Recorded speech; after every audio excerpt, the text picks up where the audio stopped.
Good afternoon, ladies and gentlemen. Welcome to a special edition of Candid Conversations, episode 101. Silence is not an option. Now, I have a cavalcade of personalities here for you. We're going to start with Tanya Vividly. Hello. This is basically her show today. I realize of the 13 participants we have scheduled, You're 10 funny. of them are hers. You're funny. If there's no I in team, there's no I in team. It's all about building. Definitely. And we are going to be building with the likes of Ira. We got Jameson here. He's live from Parliament Hill. Hey! We have Alicia Ali Hey! and the Syndicate. That's just another angle of Tanya right now. Yes, but don't worry. The Syndicate's on the side. Yeah, that's funny. Yeah, there we go. There you go. All right, so where do we begin? We're going to start where... Well, today is a conflicting day. Today is a conflicting day because some of the country is celebrating while some of the country is mourning. And right now you're seeing celebration of mourning. Let me pull this up. Hold on. Let me see how I can do. We're going to get the picture in picture. We're going picture in picture, and we're taking his picture and putting this picture up here. Bam. There we go. You want to show us what's happening? You want to show us what's happening at Parliament Hill? Yes, Scott. Show us. Yes. Yeah. All the orange shirts uniting. Oh, yeah. Yeah. Yep. I gotta. That's what's happening here. Mm-hmm. Beautiful. Like you're there right now. What is it? What's the feeling? What's the feeling? The feeling I have is love. My deep appreciation to everyone who showed up here today. I can't believe that I'm actually here. On this awful fucking building. This awful building. I don't know if you noticed that triangle. And see the clock. Yeah. See the clock. Okay, I don't know if you know what that means. I don't know if you know what that means. But if you ever see a triangle and an eye in it, Oh, yeah, the Illuminati. Yeah. Mm-hmm. That means the Illuminati. You'll see it on the American government buildings, Canadian. You'll see it all UK, all over, just all over, and all over. And I'm told the time, the clocks mean. This is what I'm told, that the clocks mean that they own time. I'm told that they own time. I'm told a lot of things about them. I read a lot of books, and it's very, very, very mind-boggling to think that our government buildings. Well, you can see all of it. You can see a bunch of them. Look, it's not just one. Look at this stuff. It's craziness. It's craziness, and I didn't believe in this Illuminati stuff and New World Order stuff.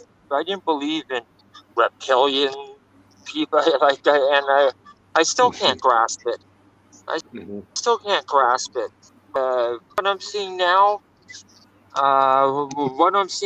here are so many people that came here to show their appreciation and love for Indigenous peoples, First Nations peoples, all over this sick country of ours.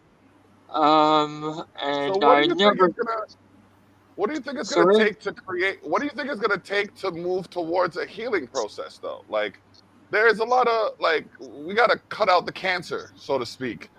And there's a lot of Um, cancer. I'm not sure. I'm not sure you can cut out the cancer without like taking. I'm not sure without carving up most of the whole country. Really.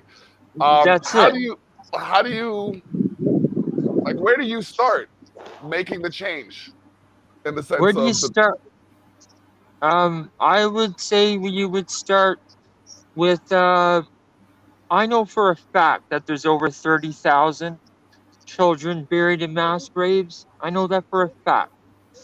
I Yeah. know that I was told 5 years ago about Kamloops and 215, over 200 children, between 200 children buried there.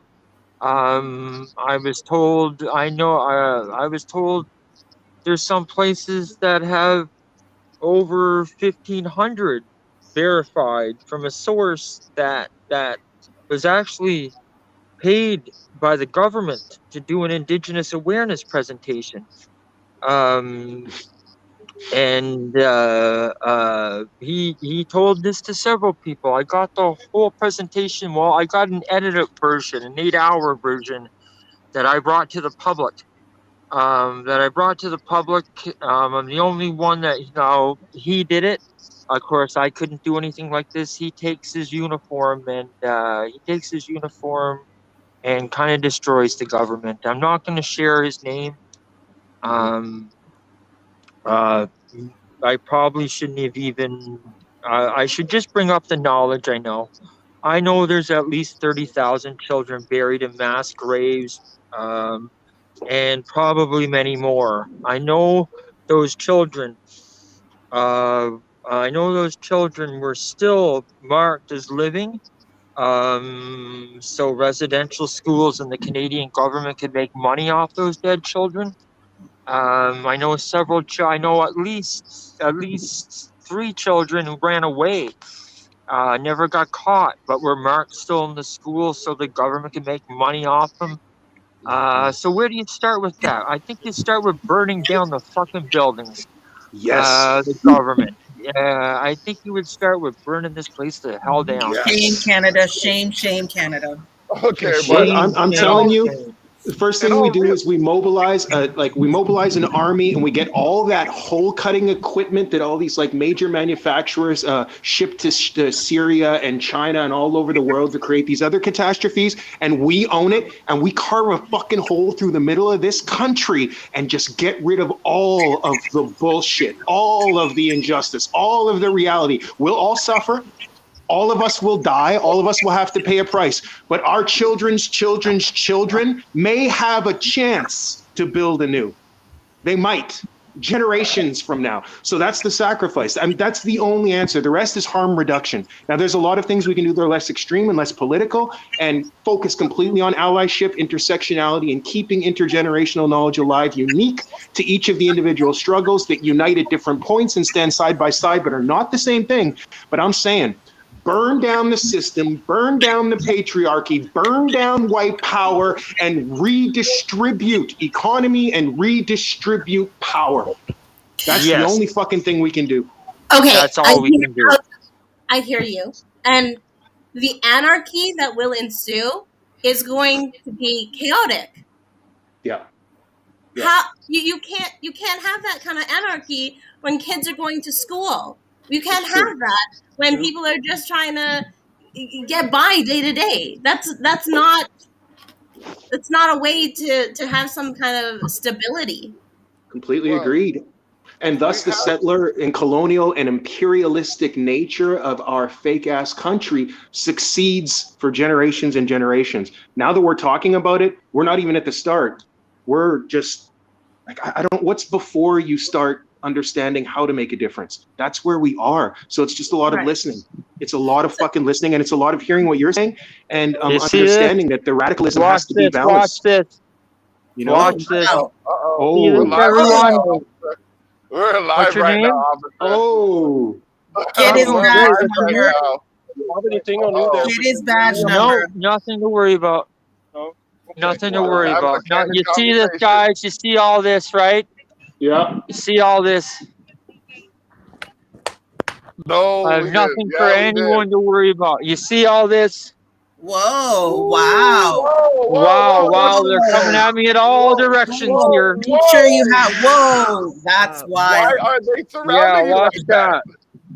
that? They're coming at me at all directions here. Look. Why are they Oh, surrounding you like wow. that? That is They uncomfortable. just asked me if I had anything. What was your question?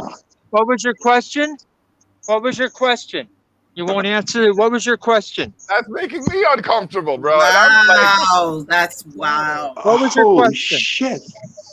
are I you have a serious knife. right now? Not allowed to have that. Why not?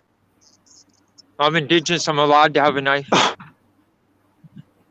I'm allowed to have a knife. Why am I not allowed to have a knife?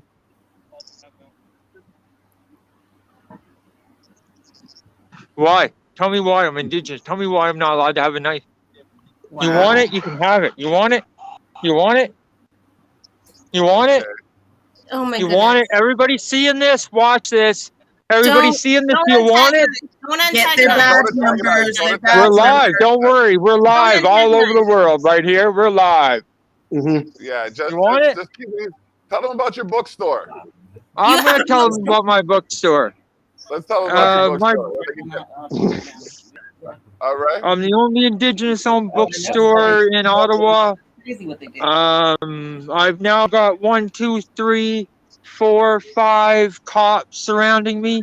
Because can't they believe asked this. me if I had anything that could what was your question? I told you what I had. Do you want it? Do you want to steal? Do you want to steal from me? You're Okay. welcome to steal from me. Okay, don't antagonize. Don't antagonize. But no, they asked me if I had something. I just asked them if they wanted it. They can have it. My bookstore. I'm the only indigenous bookstore in Ottawa, and we have the largest indigenous section, of course, in the city. And I have a knife on me right now, and which I'm allowed to carry. And but now I got these cops thinking they say I'm not allowed to carry it, and I asked them if they wanted it. I guess they don't. Okay. Guess they don't. So my bookstore. What we do at my bookstore, we have what we do at my bookstore. We have free events in my bookstore. One's in called we have several events. We have open mic poetry night. We have open mic. We have a philosophy group. Cool. We have a philosophy group, but most importantly, we have All Nations Indigenous Book Club. And all these events are free. We sell local art at my store. A lot of indigenous art. Oh, the cops again. There's more numbers here now. Whoa. Are you by yourself? I'm all by myself. No, I got all these people around me. So I've offered them the knife. They don't want it, I guess. They don't want it, but I think they're coming. I think they're coming now for me. But even though I've offered this to them, but I was worried this would happen today, and I guess they don't want it. I don't know why they don't want it. Maybe I should just throw it, but I really don't like them. They realized you were filming. That's what it is. They Yeah, realized how they that's it. approached you. They didn't expect that from you. That's what it is. Now That's what it is. That's what it You is. don't know what to I do would right now. probably be locked up right Absolutely. now, and if I wasn't live. Yeah, my bookstore. My bookstore. We make sure we have the lowest prices in the world at my bookstore. We do It is giveaways called- at my bookstore. Sorry? Sorry, It's I was called going to Barely say Bruised name with Books. the yes. Good. It's called Barely Bruised Books, and it's Barely Bruised Books, and we're at 315 Wilbrod in Sandy Hill. And right now the store is open, of course, and all the proceeds of the sales today are going to First Nations Child and Family Caring Society of Canada, or to a fundraiser I started, which is to get Indigenous languages, children's books especially. They've got a vehicle now here. Children's books, yeah, they got it all. Children's books especially in Indigenous languages to any organization or school that or anywhere anyone wants to donate towards this, they can choose where these kids' books go. I put $2,000 into this, $1,500 into Pocket Free, a phrase book for nearly all occasions. This book is under the new curriculum of the Alberta school system. Jason Kenney decided to put the children's book, even though he didn't order the adult book. And he didn't order the adult book where he's supposed to. Oh, wait. Yes. How are you? I'm doing fantastic. How are you? Can I have a chat with you? I'm live. Yeah, we're live. Just to let you know, we're all over. What kind of? Are you carrying anything on you? I already said yes. I'm carrying a knife. Is it possible to see it? Yeah, you can. Why? Are you gonna take? I told them. I already told them they could have it. I just need to identify first of all what kind of knife is this? Yes, I do. I own Barely Bruised Books. Yeah, I go in and buy some. Yeah, we're having a fun. Any books that are bought today, are going towards a fundraiser to get all the money's going to First Nations Child and Family Caring Society, and then I started a fundraiser for children's Indigenous languages to be put into schools and organizations. Yeah. And yes, you have been there. I have seen you. Yeah, I remember. But Is that okay if I take a look, sir? I'm not wanting to touch it. why? Why do you want to what's- take a look? Why would you do that? I just told you I had it. So can I see it? Why? Oh no, I don't know about that part. Why do you? Yeah. What am I doing? What I'm not is her doing number? anything. Where's her badge number? Yeah, Yeah. important we keep I live am and get the carrying badge it. Yeah, number. I because told that you does that. not make Violation sense of at all. Charter of Rights and Freedoms right Yep. now. Why do you want to see Straight it? up. Why do you want to see it? You're breaking your own white laws right now in front of a bunch of people who aren't white. So we're going to document it. No one's going to use any knife against me unless it's you. That's what you're doing Yeah. right now. I just told you I had it. You got a gun. This is broadcast You got a live. gun. You got a Live gun. They broadcast. all have guns here. They all have guns. See the guns, see the guns, see the guns, see the guns, see the guns. I have a knife. Okay. I have a knife, which I'm allowed to carry. Yep. Okay, but I'm just asking, I'm not asking you to leave right now. And has been Wow. fully I'm not disclosed. leaving I don't nowhere. want you to leave either. Then why do you want to see it when I just told you I had it? Yeah. I'm not using it on anyone. They all want to know why. Why? I just Why like do you want to see it? Sir, Why? I'd like to see the size of the weapon. Why? Because it's important for Wow. us. Why is it They're important? I'm asking not to gonna measure the touch length you. of I'm the not gonna blade touch to you. be able to No, verify no, I'm not no, gonna legalities. touch you. Is this gonna be a wellness check? No, no, You know what? Is this Just gonna show be a it. wellness How Just check? many show cops it. are there right Remember, now? look It's around. admitting Look at culpability. They don't have the right to ask. You have Yeah, no right to ask me Relax. fucking that's nothing. against the Charter of Okay. Rights and Freedoms. There's no culpability here. There's no law that's been broken, officer. It's you're- not There's a no hear that. very There's no law nice. that's been broken, officer. None, I'm not saying officer. there's a law broken. You just I- told me I wasn't allowed to carry a knife on Parliament Hill. I did And not say that's that. what you just I did said. not say That's that. what you just said. I did not say that. Oh, I'm look, asking- Let her look, tell look, us look what we which- got which here. you mean. Look, They're look getting what we got here. Then Wow. please Again, clearly closer. explain your position, officer. Yes. No, you're making this more I'm than worried this. for I'm him. sitting We here doing cannot Thanks, it. officer. help him. Oh, you're making this way Can I much not more be than closer? this. You're asking to see something that I'm not showing you. I offered to give it to you a little while I don't ago. want to. I don't want to have it. Then sir. why do you want to see it? I want to see the size of it. That's Why? all. For Why? everybody's safety. What? There's Yeah. no one here. Yeah. that No, is no, no, no, no. There's no Nobody. grounds for search and seizure. You're on public Yep. property. Yep. Public property. Zero grounds for search and seizure. This is a racist attack that violates the Charter of Rights and Freedoms, so as described by Parliament here, where we have not signed on to the Charter of Rights and Freedoms or been instructed or involved in its creation, nor do we support its reality or its legitimacy. Officer, please explain next steps. I have completely complied and will continue to. Please explain next steps. Is he muted? Do we lose them? We got to try to stay live. We're gonna stay alive with this because this is the Yeah, same 'cause kind that's of injustice not you have right. all these Yeah, people this is sitting for. fucking reality. I Isn't feel this like just... going to Ottawa right now. I'm serious. But Like, he's that's alone. not it. He's alone. He's Yeah, vulnerable. that's not good. That's not good. He can be I came taken. here, it's about love, and you know, like, what the fuck? Where is the love? the volume's gone, so now we're screwed. Yeah, now we're really screwed. Is it? Are we? Obviously, there's got to be a signal coming through. So let's just make sure we keep recording whatever the fuck we can record because it's our responsibility. But this sucks, and I'm fucking ashamed of everyone involved on the wrong side. That's gross. It's getting heated too. You can see it. It's escalating. I wish we could get the volume back on.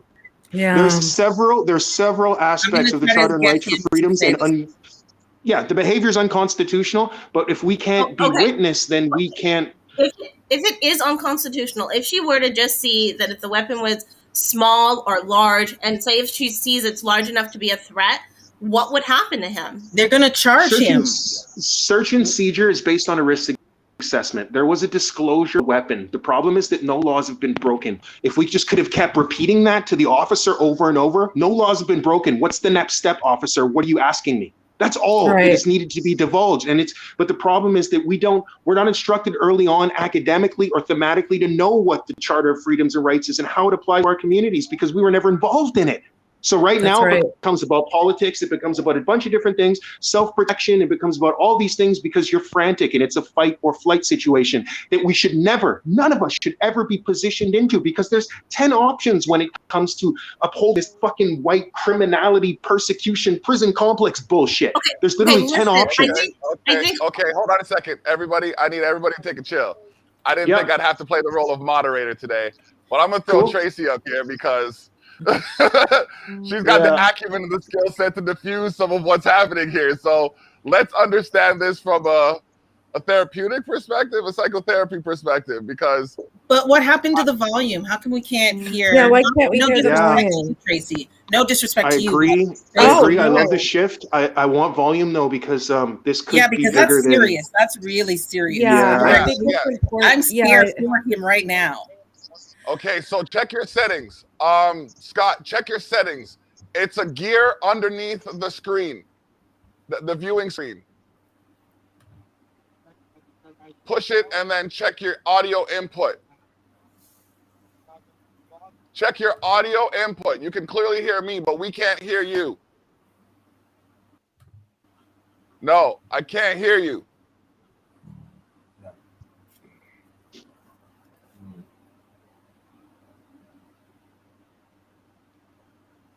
Oh, your phone might be overheating. Good point. Yeah. If you have an overheating portable, then we're fucked. And also the data, we started this right with all the connection issues and the data issues. So there's a lot of barriers right now. Yeah. Oh my gosh. Like I really love Ira's passion. I really do. I'm so ashamed because I'm mostly white. I'm going to throw that out there. I'm mostly white. I don't look it, that's not my experience. But at the end of the day, I was raised by a white lady. And you know how she raised me? She was a non-traditional female in the fucking RCMP. My grandma, my kokum. So what can I say? Yo, you back with us? I'm back. Yes. Good. How are you?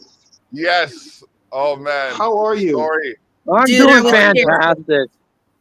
I'm doing fantastic. Yeah. Okay.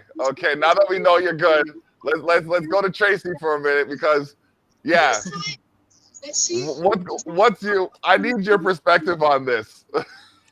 You know what? As much as I'm all about deregulating emotions, I think Ira, is that your name? Yeah, I'm trying. Yeah, I side with them. I think that this is a passionate issue. I think this is a real issue. And, I think that the important thing is to keep a level head. But, this is a passionate subject. This is a political subject. And, David, we were talking that this is I think it's amazing that all of this is happening. That we're still going through this. It's not illegal to carry a knife. And we should be angry. We should be angry at what's going on. So as far as we're concerned as panelists, it's important to just take a breath. But I believe in it. I think at this time we should be impassioned. I agree. What a beautiful reaffirming statement. Yeah. Okay. All right. It's cultural, you know, and in therapeutic models, cultural diversity is often missed in the academic paradigm. So it's like, I think that, yeah, you know, I think as long as we're not like arguing over like what's going on, I think we're all cognizant of what's going on, but I think it's important at this time to be passionate, but also to just take some deep breaths. Okay. Absolutely. And that's why I want to go to Alicia. Okay. Hi. Yeah. Now, Passion is. Yeah. Go ahead. Well, yeah, I was just going to respond. I think I'm high about safety. I want everyone to be safe. I don't want to ensue a riot. You know, that's the last thing that I want anyway. And to be a part of something like that is not something that I want to encourage. But passion is needed, absolutely, and to stand up for what we believe in, and you know, for me and what my position is on the decolonization of our minds and going back generations and trying to understand and reconcile what has happened. It takes a lot of people. It takes so many different pieces of the complex story to heal. That's, I think, the initial question was a couple of minutes ago or before this happened was, you know, where do we go back and start the healing process? And it's not going to be overnight, and it's not going to be from 1 or 2 days of keeping this in the news. It's going to be a real generational and intergenerational healing. Okay. All right. Well said. All right. It's difficult. I'm sorry. I hope I can jump in, but it's difficult to do the healing unless the powers that be, you know, make systematic change. And that's where the problem lies in. I think we're all ready for healing. I think most of us, a lot of us are waiting to change. But how can that happen when, you know, rights are being stripped away? You know, how do we heal when the powers that be aren't making change? Like, you know, how do we do that? Because it was never in everyone's favor. It was never for everyone's favor. I got to speak to this. Yeah. I got to speak to this. Now, like I said, we're pulling no punches here. And I feel like everything, like anytime I find a problem with something, it usually relates to an issue within myself. I'm not saying that's the case with everybody. Yeah. I'm just saying that I find, like, if I'm finding fault with somebody, I can trace it back to an issue with myself. So with that being said, looking at some of these situations, it's like this system was structured to be to the benefit of one particular kind. Now, they still have to benefit from whatever is going to happen. But at the same time, we can all benefit from restructuring the system, because all the hatred and animosity that's going towards white people right now is, I mean, like, it's hard. It's very hard because it's not all white people. It's not. I'm just going to say that it's not just white people either. It's just most of them. It's not just white people either. Like, there are, like, I mean, there's issues between the Afro-Asian cultures. You know what I mean? Mm-hmm. And that is very, I mean, that's a whole different conversation that I'd love to have Ira on. But but you know what I mean? Well, I just got to say, I got dreadlocks and I'm not Jamaican. You know, moving on, you know what I'm saying? So moving on. Culture shock, okay. So moving on with that, it's like, where do, like, okay, so I had to start within. I have literally changed laws and legislation. I've taken companies to court and cost them millions of dollars. I'm clapping right now.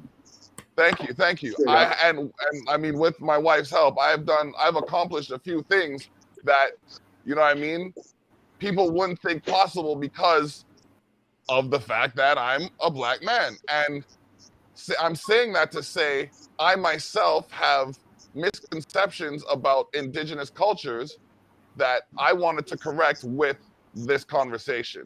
So bold statement. Correct, learn, and experience. Bold statement. Yeah. That's where we want to be.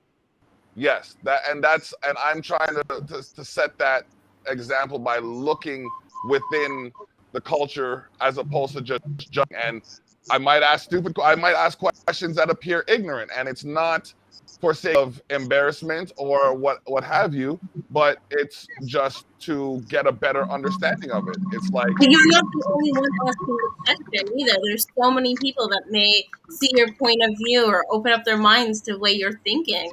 So ask the question. I mean, it can't hurt. No. it's Can like, can a question be ignorant? Can any question be ignorant by definition? Yes. I think so.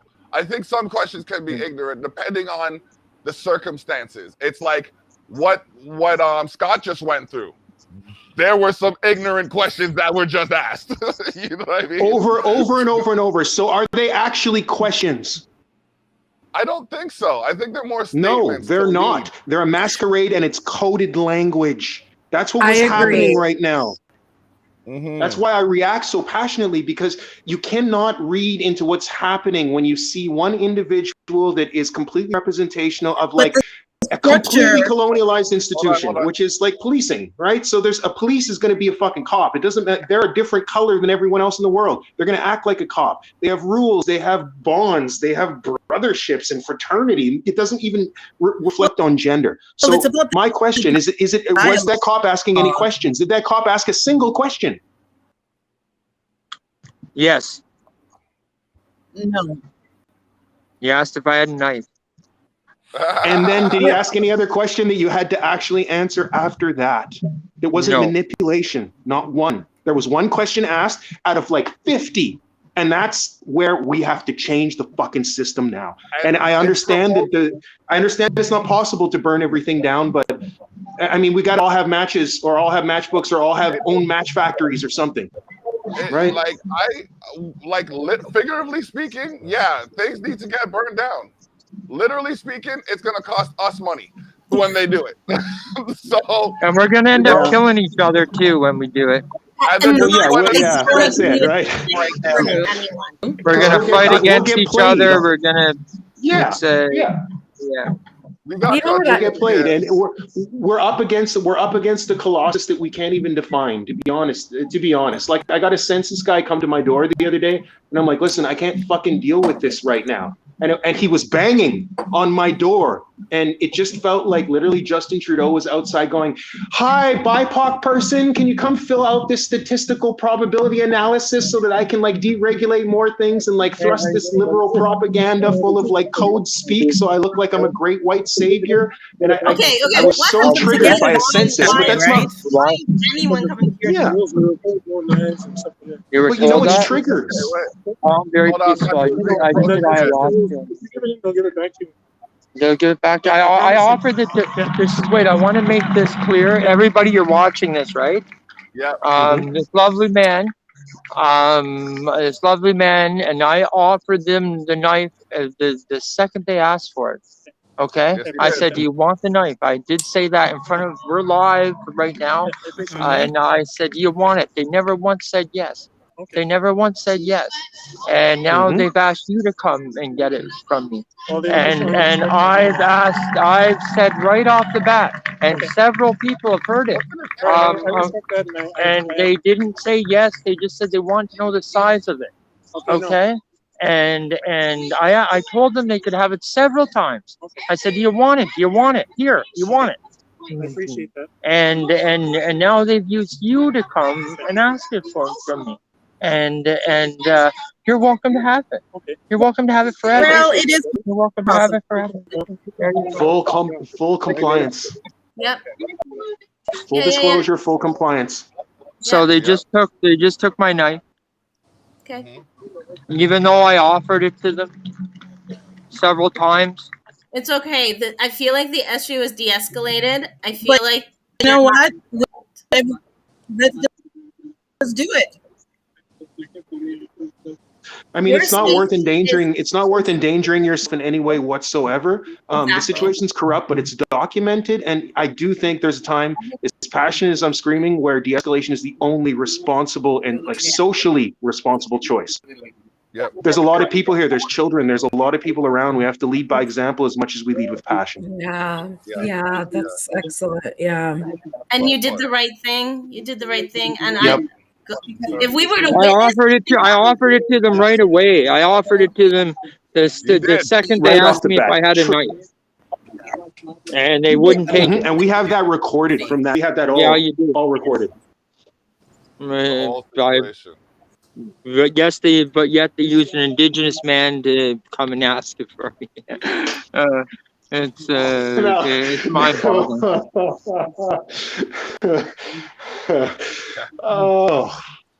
Yeah, but you know, I understand that, you know, it's important to de-escalate, and I think it's really important, what's going on to kind of. Part of that's the carrot on the string, right? It's the carrot on the string. I was like, God, I'm getting scared for you. But also, also, here's the thing. In the States, you can carry a gun.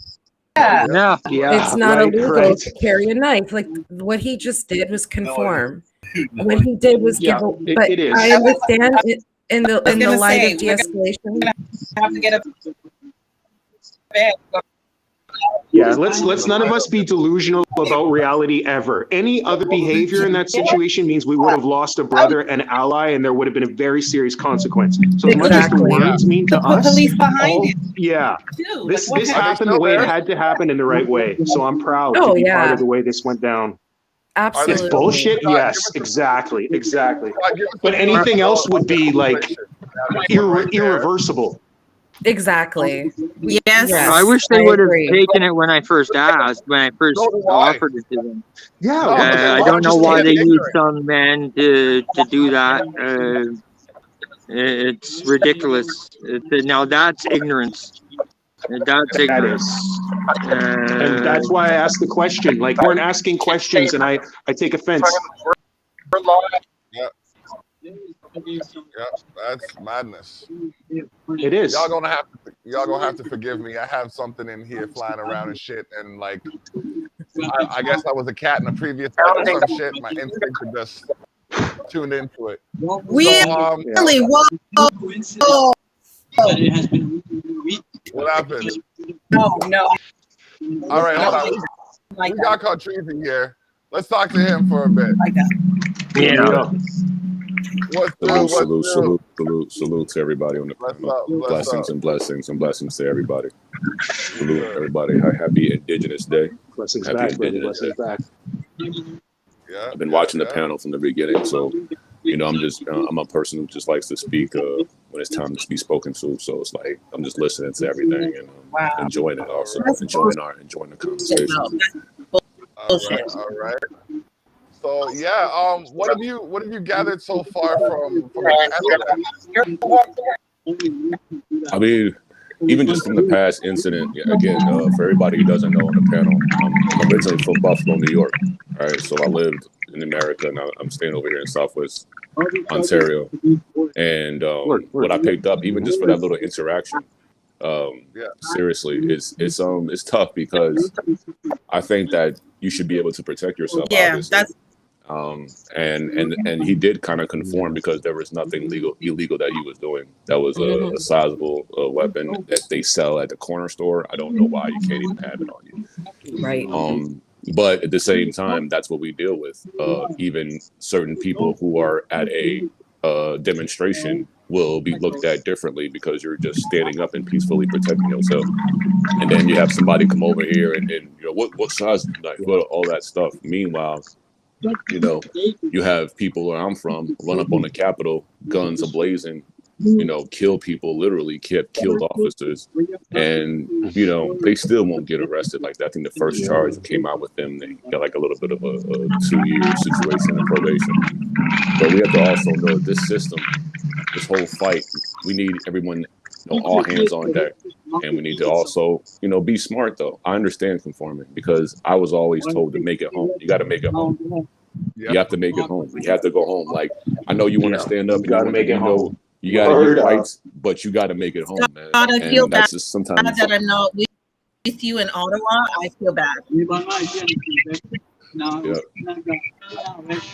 Cottreezy, I totally feel you. I'm from the south side of Chicago and live in Southwest Ontario now. So I get it completely.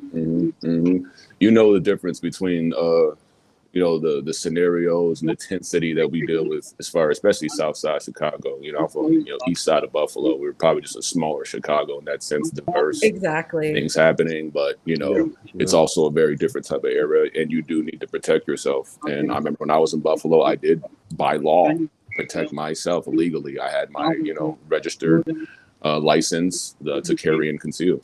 So but it was still a intensity situation every time I got pulled over. It was a serious issue. So it was kind of like a double-edged sword. You're protecting yourself, but then as soon as a police officer shows up, it's that good 5-minute intensity moments where it could go either way. It could be life or death, literally life or death for you abiding by the actual laws of that state. You made a good point. But it's time to You give made a very good point. Yeah, I feel you. He asked for the badge number, but never got it. Yeah, he never got the badge number. You see what I'm saying? No. So you don't even know if that guy For was. real? You don't even know if that guy was actually a real police officer or just a security guard. Exactly. Yeah. Yeah, or how to track the motherfucker down and hold him accountable for any of that completely non-legitimate behavior. You can't. Absolutely. Just gotta get those numbers.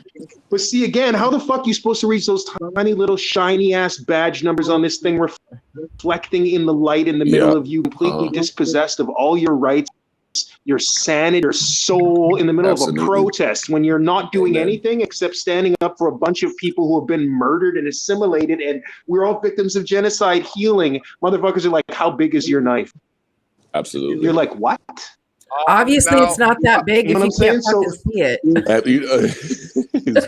Well, how big is your knife is also like what I'm saying, the how big is your knife thing, and just from my experience with police services, you also have to realize that they have process, they have procedure. So what just happened right there was all of their attempt to de-escalate by engaging the indigenous community, and that's the bullshit, because they never talk to anyone about how our lives are, what we do. There's no actual input in formulating these pedagogies, these services, or these training for police officers. They act like that because no one fucking taught them better. Their mamas never slapped them on the head, and none of their friends ever said, you can't do that shit, it's wrong. So that's where our activism has to come. And it's also why I'm not a protest.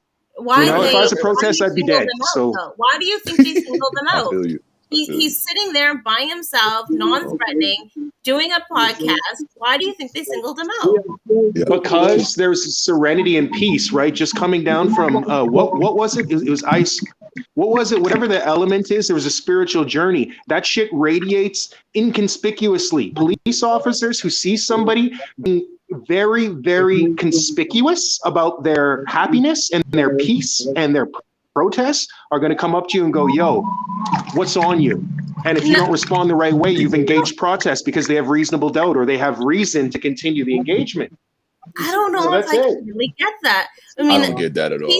Peace and harmony. I mean, that was. Yeah, I don't get that either. I don't get that. I don't get that one, but like I'm at a peaceful protest, being peaceful. Like I'd be up to white girls. I'd be all up in the white girls. I'd be like, how much coke you white girls got? Like how much coke you have in your pockets right now? Exactly. I'd fill my quota. You know what I'm saying? Like your daddy's gonna have to come down and pick you up. Yeah. Mm-hmm. I worked at a bar. Sorry, bro. Go ahead. No, you're good. I worked at a bar. I bounced at a bar, and it was just amazing how many people we have caught in the bathroom with so much cocaine on them. Right? No police around at all. Like private security guy, take it out. But then we're going to go to a protest where we're peacefully bringing awareness to a serious subject, serious genocide. Like there needs to be accountability here, and I'm just sitting here being peaceful. Right.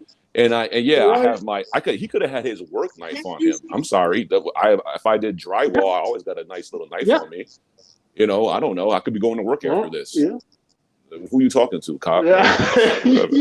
I carry a knife on my keychain. You know what I'm talking about, man. Yeah. Motherfuckers be like, yo, it smells like weed over here. You're under arrest. Mm-hmm. It's like, okay, where do I start, officer? I have to be honest. 9/11. Smells like ayahuasca here. Yeah, it smells like ayahuasca over here. I cannot. I will not do that. I will not keep my my knife on my keychain anymore. Since 9/11. No, I won't do it. I can't. I feel you on that. How come? How come? No, I have a last name Ali. I can't cross the border. No way. Wow. My mom was from Buffalo. The moment I started growing my beard, and she's Christian Baptist, she was petrified because she thought I looked like I was Muslim. So she's like, "Oh, they're going to get you. They're going." I'm like, I'm black, and now I got a beard and I'm now looking Muslim. Like, and now it's like, I'm always on defense. So who cares? But at the same time, yeah, I do have a stance with myself. I am a free black man with no record, and I can cross the border. Sir, here's my passport. You can search me all you want. They've done this. I've gotten searched so many times. Look at me, I'm a Rastafari. They asked me, "Oh, you smoke weed?" Yeah, I do. I'm smoking when I cross the border. I don't know. There's nothing in this guy. Like, why would I do it? My stuff's at the house across the border. I don't know, sir. Like, I'm serious. Like, know your rights now. They can do all they want to, but know where you stand, and don't be scared to do that. If you need to protect yourself, don't be scared. Don't be scared. No, I'm really about just conforming and just not giving them a reason to stop me.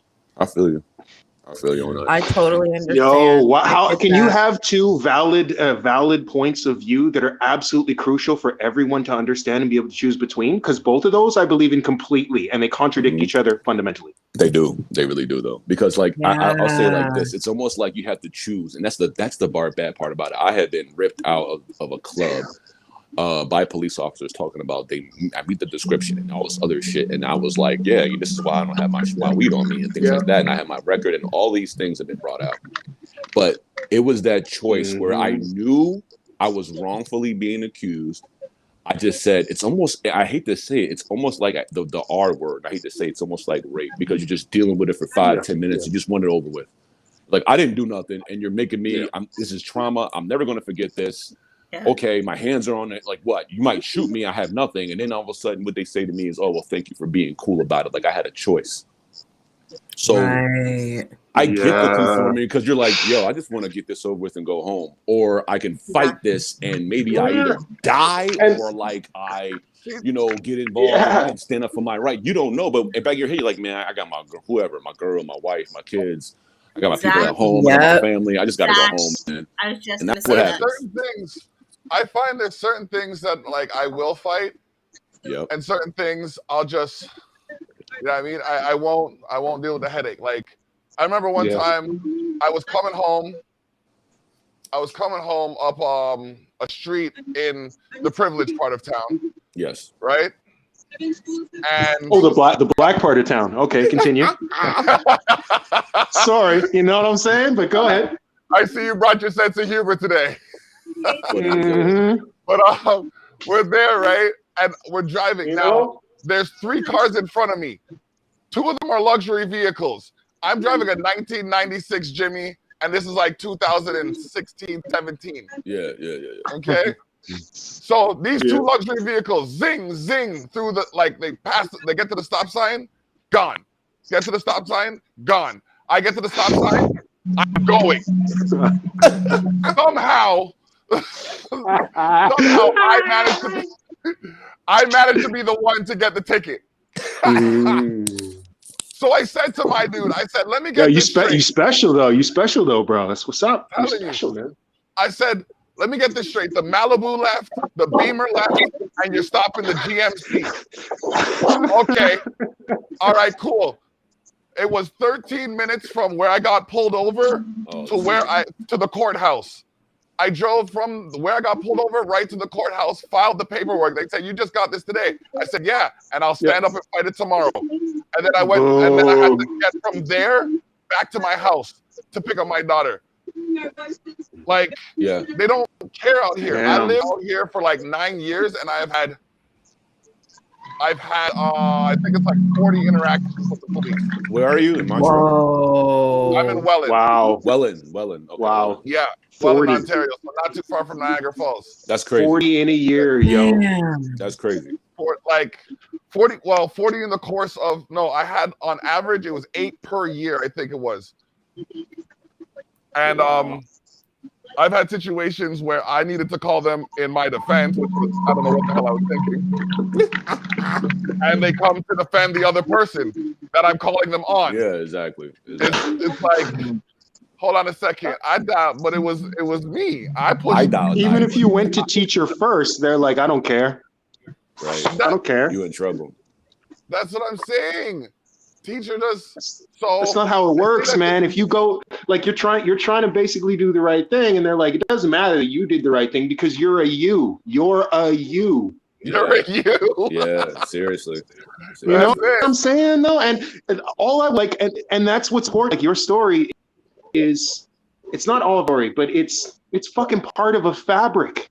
Yes. Right? Yes. Like, I can relate to what my dude just went through. Like, all the time. Like, you know what? You know why it insults me the most is because this is supposed to be his day. This is supposed to be your time. This is supposed to be about you. We're supposed to shut the fuck up and hear what you have to say and let you talk until you're done talking. Not approach you like you're some kind of second-class citizen. If it wasn't for Indigenous people, we wouldn't have a lot of the luxuries we have in this country. We wouldn't have shit. Like, but if it wasn't for Indigenous, like I'm keeping it 100%. Y'all know, like, we wouldn't have a fucking thing if it wasn't for Indigenous people. We wouldn't have shit. I don't get this. I'm sorry. It spazzes out. You go back to your streets, your blocks, your area where you live in, the territory. That's all Indigenous, and we're sitting here. And when they're in pain, we act like, oh yeah, whatever. Well, why are you trying to? Yo, word up. It's nice to hear brothers saying that shit too. It's nice to hear brothers saying that shit too. Thank you. I appreciate it. Oh my God! That, bro. Everybody in the Caribbean knows that. Yes. Everybody in the Caribbean knows that. You done know. Yeah. I was taught that as a child. You see that? I was going to Jamaica. Exactly. Every summer. Exactly. All day. I'll put something out there. I just want to say this. As far as yes, there you go. There you go. Right? You know, we're having this conversation about experience and, you know, conformity. That was it. That was my thought. That's where I was leading, and it was taken from me, and it feels beautiful because I don't own it, right? Well, and that's the thing is, you know, we're all walking through life. And I think that, you know, I think what's ultimately important is that we make our own decisions and neither is right or wrong. But what I absolutely hate is that we have to actually make those choices. Like, it's kind of like what Cottreezy said. It's like you feel psychologically raped. You know, like we shouldn't even be put in those positions. No. You know, something that we oh, go ahead, bro. No, go ahead. I was gonna say, speaking of Cottreezy, I'm about to join him right now. I'm sitting here trying to be all conservative. I had to, listen. I don't know why. I know. That's my vein. Like, people are gonna see me and judge me. Oh my gosh! No, I am here. If you smoke, I suggest it because it's a lot of pain. And what we're talking about, it's psychological warfare. Well, y'all just starting to smoke. Y'all just starting. I've been at it the whole time, right? I'm feeling bad now, right? I'm not ahead of y'all, but catch up. Cannabis is medicine. Cannabis is medicine, and I'm supposed to be all professional, but you know what? I smoke. You know, it's medicine. It's medicine. I don't brag anymore. I meet white kids who are like, yo, man, I smoke so much weed and this and that. And I just sit there and listen. Whatever, bro. And I'm just like, yo, man, you should be real proud of yourself that you smoke a lot of weed and you feel it's important to tell me about it. Like, bravo, brother. Bravo. It's not a big thing. Tell me more. It's like I eat a lot of salad too. Ooh. I eat a lot of salad. Yo, brother, for real, man, I bet you I take less breaths a day than you do. All right. Like, I breathe like next level. I know how to breathe. You know what I'm saying? Like, sometimes I don't even breathe when I need to breathe. That's just how I do. Right. Can I say, I'm not going to let breath control my body or my life. Like, and it's like, fuck, why are you telling me this? Who are you and why are you in my life? And why do I have to have this conversation? That's the other question that's important. As people in our situation, we're constantly code switching, right? As artists, as creatives, as people who are focused on intergenerational activities and intersectionality. And I need help right now identifying how to code switch, when code switching is important because it creates unity and safe space, and when it's just some bullshit sellout like destruction of nothingness that I'm throwing into reality, because I don't know how to define it anymore, right? In a room of white people, I got to be whatever they want me to be. In a room of indigenous people, I'm a white guy with dreadlocks that maybe looks a little Brazilian. And then when in another room, so it's like, whatever you want me to be, I'm going to be it, but I'm going to take this information, I'm going to give it back to everybody. And if you have a problem with that, that's when we got a problem, because I'm about public domain and everybody, because I don't have a tribe. And I know there's a lot of people like me who are part of so many tribes that they don't have one. Don't exclude someone from the tribe because they self-identify with like 6 tribes. It's fair. It's who they are. Madagascar up in this thing. Like, for me, it's Madagascar. Is it Madagascar? Yeah, word Madagascar. up. Word up. That's the way I look at it. You know what I mean? It's like, like I have my tribe, but I'm different from my tribe. So it's like, okay, I fuss with, like, I don't know if I'm the elephant or the saber-toothed tiger or what, but I know I'm not a part of. I'm doing too much to be a sloth. You know what I mean? But it's some crazy shit out there, man. It's like nowadays, it's like what is the term family? You know what I mean? Is it damn? Ooh, you know what I mean, though? Like, and I love my family to life, but it's like, do I relate? Are we family or are we relatives? And there's always some motherfuckers in your family that don't want to break the cycle. There's like those people who are just like, let's drag everybody back into the bucket, especially the people that got out of it. Let's get them back in here. They ain't keeping it real. They ain't in the hood. Blah, blah, blah, blah, blah. And that's it's tough. I'm sorry. Sometimes I like to each say, one teach one. Sometimes Preacher. it comes from how people. I like to say, yes, there's so many social factors to go in where people are the way they are, but really we're little wounded children that are walking around, and we're protecting our egos. Our egos are what keep us safe. So when we make fun of other people, it's really to make ourselves feel better, because going back as a child, it's that wound of not being heard, not being understood, not feeling good enough. So I'm really careful to judge somebody, whether they're white or whether whatever, ignorance is a part of life. I get really frustrated with people that don't ask questions. And I think that when people ask questions, the only time it's ignorant is if it doesn't come from a place of wanting an education. Amen. Amen. But, I think it's so important to be sensitive that some people are still learning. And it's important for us to be in the place to, and people of color. I'm Indigenous. I'm Cherokee. My ancestors come from Georgia Cherokee Nation. I'm also Sicilian and Irish, but growing on the south side of Chicago, I always got that I was Mexican, and so then people would call me thick, and I get all these racial slurs. And then when I didn't speak a lot of Spanish, the Mexican people would say I'm not Mexican. So it's like, it's so funny how we go through life, because everybody has. It's kind of like with Ira was saying, like, everybody has these perceptions of you.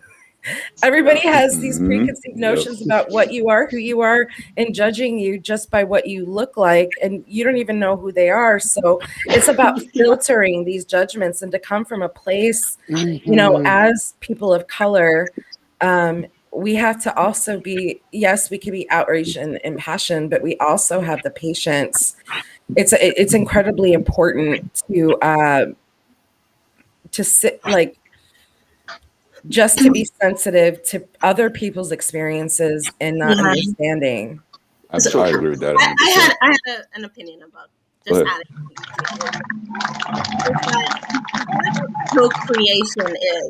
Procreation is the strongest genes that come together, and to be a blend of the most diversified genetics that come together. And so, we actually digress when we have to check off what our ethnicity is. because we were never supposed to be one. Never has the gene for procreation ever wanted it to be one ethnicity. You would die. So to migrate and to meet people and to trade culture, religion, language was the way it was always supposed to be. And talk about it. Amen. We're actually just trying to reflect what was always there, and people have assimilated to thinking I'm just white. Like, why would you reduce yourself down to that? You're so much bigger than that. I agree with that. I agree with that 100% because Totally. I'll meet a person who is white and I'll say, no. What's your nationality? What's your DNA? What's your background? And they start listing down sometimes like 6 different types of things. I'm Scottish. I'm Irish. Any better than also the I'm like, well, that's all I got. That's an unique situation. That's amazing. You know what I'm saying? Like that's a situation where it's like you should be proud to have 6 different things or 6 different kind of cultures, and you should be able to celebrate these cultures and preserving that culture. Exactly.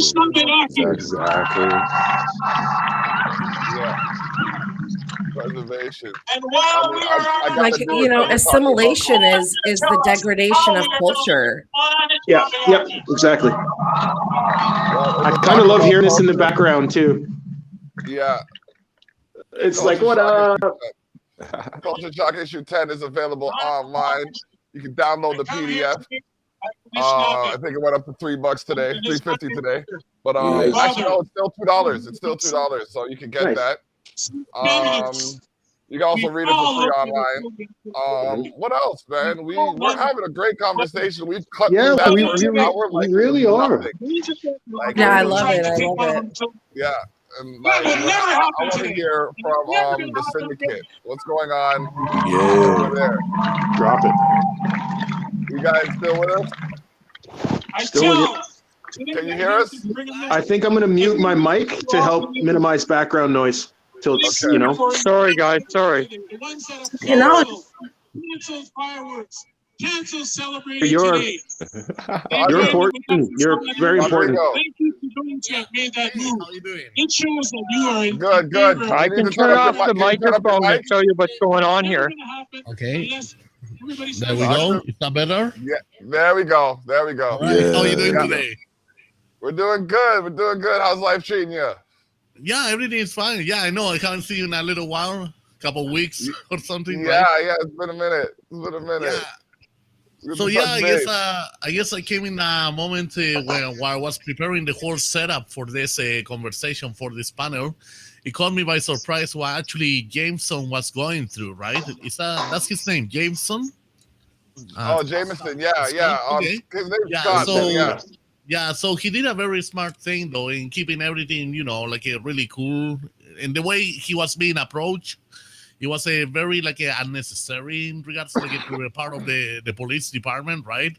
How they basically they just surrounded him and they kind of provided certain fear, they wanted to surround him with fear, in the sense of accusing him, no, not really accusing him, but asking him to provide something of his own belongings, to them, for them, to be used against him in a way, right? Kind of, I'm glad actually things they didn't go much farther, as I noticed, and kind of I would say he handled it really well. I'm really proud of him because in situations like that, a lot of people, they don't know how to react to situations like that sometimes, and it can be very stressful, for many people out there. One thing I would say, from my own personal experience, because I come from Chile and I have lived here half of my life here in Canada, I have always been told, whenever it comes to a situation, if I had to talk to the police or anything like that, always say to keep cool and be cooperative with the things actually they ask me if it's related to, if I have witnessed something. In my case, I have always witnessed situations of other people being victimized by accidents or situations like that. Suppose a car crash or or a hit and run or something like that, or someone being harassed or things like that, right? So I have always like a kind of a, when it comes to situations like that, like I always been cooperative as a witness, right? But sometimes like a kind of a, there are people that, there are situations actually I noticed that the police, they look for that sense of action kind of thing, that they, because they're so bored or everything can be peaceful, and they can wake up on the side, on the wrong side of the bed and say like, hey, I'm kind of bored today, I want some action going on, right? Which is actually total bullshit, right?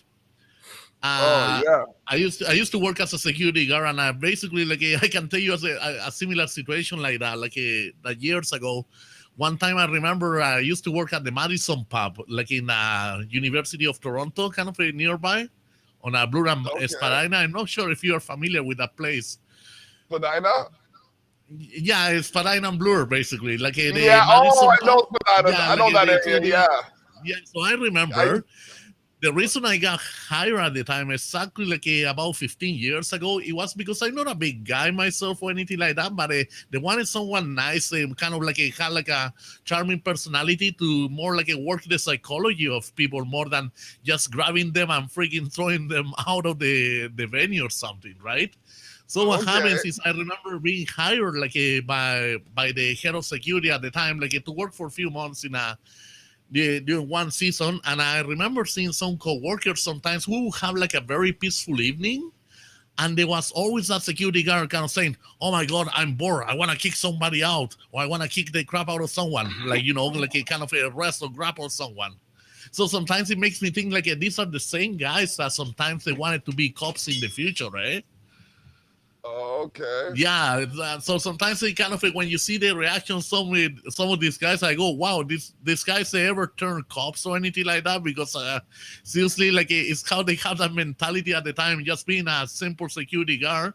They wanted to basically like you know, they power trip people like in one way or the other, and now you see this kind of situation that they just wanna kind of do anything possible just to like victimize people. Really, they're not really out there like to serve and protect. Sometimes like they can work in either like they're there to serve and protect, or they are either gonna be there to oppress and enslave.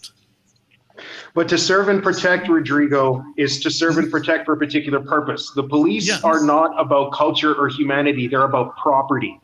That's and right. Property belongs to those individuals who have economy. So when you meet a police officer, if he's coming up to you to give you a ticket for skateboarding, or he's coming up to you to just say, hey, how are you doing? Are you okay or in distress? The minority experience is, I'm fucked. There's no way to de-escalate this, because no matter what I say, I'm culpable. I don't understand why this person's talking to me. Fight or flight response, especially if you're a child or if you're a youth.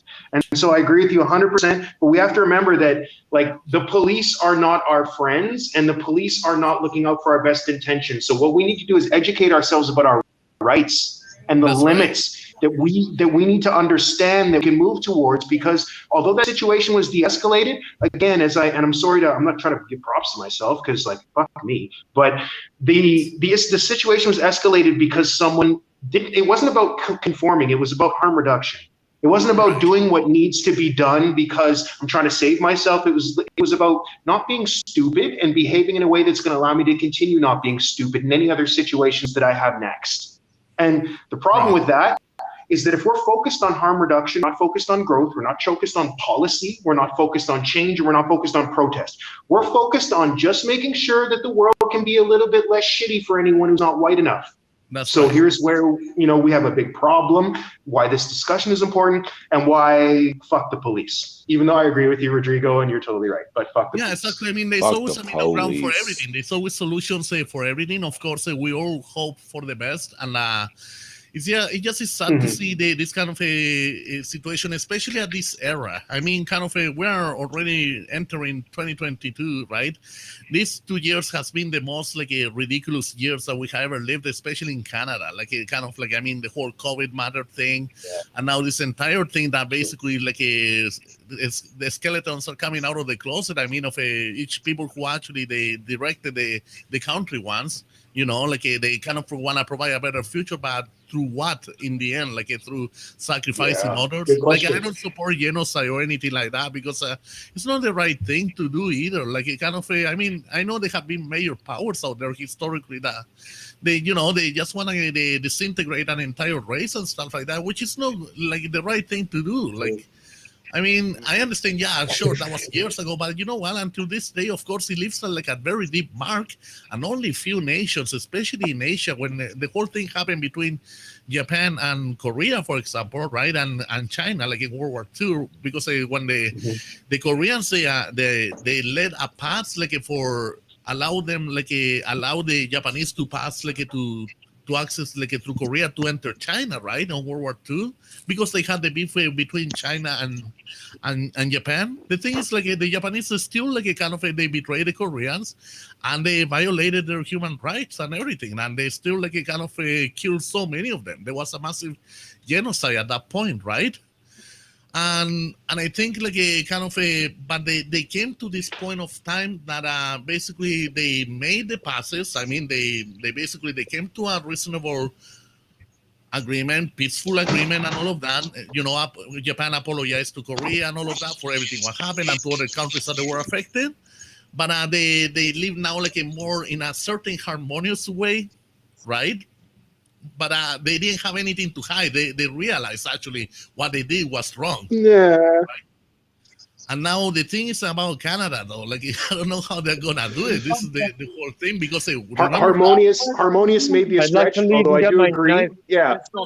Right away. Okay. Yeah, harmonious is a bit of a stretch, though. Yeah, in a way, it's a bit of a stretch, I would say. What would be the other word for it? Like, but kind of they have a common ground now of how they deal with each other. It's hard for me to believe in harmony. Well said. Well said. That's it. It's still harmonious, but it's almost like reaching for harmony, working for harmony, and being committed to harmony. You know, because it's not. It just can't be easy. Like, I keep worrying about what's going on live in Ottawa. Yeah. Even when I'm having conversations, I keep like being distracted by the fact it's like, should we all shut up and just like record? Probably see, like. That's tough. This is tough. It's hard for me to believe in harmony. It is. It's hard for me to believe in harmony. They don't like this being recorded. Yeah. You good? Well, one person has a sign saying it shouldn't be recorded. I don't know. Shame on you! Absolutely. Trying to get my knife back here. Any of this to happen. Like you can plan something like this. So what's the message you're giving out up there? The message. This is the message. The pain. Oh my God. She regrets. Big thank you. Ira, they focused on you now, bro. Oh yeah, I just got back. I'm sorry, I don't know what's going on. I dropped out. I'm back in. What did I miss? Oh, bro. We got you. Before we get into the portion where we'll hear from our survivors, because we do have survivors here. Beautiful. There are so many children that are still missing. And there are also 30,000 plus. who have lived to tell the tale. That's appalling. It's gross. He's gonna do a song for us. Serious reparations. This is a song. Awesome. Oh, yeah. Serious reparations need to be. But no one says how many adults have been killed either. That's the thing. The number. No, nobody says that. Nobody talks about Starlight Tours. Nobody talks about. Oh man, no one does. The females. How about the females going missing? So many about eugenics, in BC, racist healthcare system, but it just goes on and on and on. All our stolen sisters, it just goes on forever. On and on and on. Land. The kids just tug at your heartstrings so much faster. So that's right. I see what you're saying. Yep. We talk about us. We don't even talk about the children. None of this should be about our feelings or what's going on with us. Like, fuck us. We don't matter. We're adults and we're worthless. We should be talking about the generation that's going to inherit what we fucked up and what we couldn't fix for them. Well, and what so about we the need to resolve it. survivors? Right. Well, we also need to resolve it within ourselves in order for the children that have passed, because I feel that Good point. It's almost like this. You know what? I'm Rastafari, right? But I remember there was a story in the Bible that it kind of talks about this, and it was the Valley of the Dry Bones. I don't know if people are familiar with that. And basically, it was when God told one of the prophets to go to the bones and speak to them. And really, people, it wasn't a situation where people have to overstand. It's almost the same situation where the bones are speaking. You can't hide this. You know what I mean? Wow. They're back. The spirits have now risen up and they're singing. And now, what are you going to do, Canada? What up? Call to action. Can't hang behind that flag anymore. Yeah, they have me too. They took out my signal. They took out my internet. Oh, yeah? They took out my internet. Wow. I just loaded back up. I don't know about you, but I'm just overwhelmed. I was in tears this morning. Like, I'm so broken. Like, I have children. I can't even imagine. Just one child. I think we're talking so many lives. It is disgusting that our country has been founded on the blood of these children. It's disgusting. It grosses me out. Yes. It is. Their power. And these Preach. spirits crying out from the center. But he said, speak to those dead bones to become alive again, and they have risen. And they will not be silent anymore, and we can't be silent anymore. We have to stand up. Preach. And it's not just for these. There's so many. My family came to Canada. And they came from Guyana. They were slaves are taken from their homes, but these things were never done to my parents. I can't even imagine. Even a few minutes. Preach. Oh, Guyana has its own atrocities. That's broken. Guyana has its own problems, but this is another level for sure. Preach. It almost makes me feel guilty as a mother sometimes. I sit there and I'm like, I love my son more than anything, but I feel guilty sometimes for bringing a life into this. And I think some of us have felt that, you know. This is generational trauma.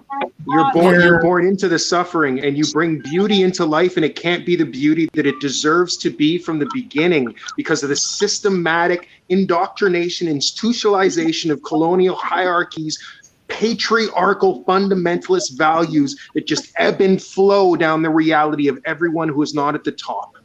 That is the ultimate bullshit and shame for our children. And if we can do anything, we remove that specific barrier. The kids can be born feeling equitable, having the access, and everything's just normalized for them. They never have, I can't get on the computer. They never have, I can't see my friend. I can't afford bus tickets. I can't afford food. I can't afford life. They have fucking equity, not standing on a box that's the same as everyone else. They're standing on their own box, but with no barriers in front of the box that they're standing on. I'm talking no about fences. I'm talking about everybody, from every situation, every kid.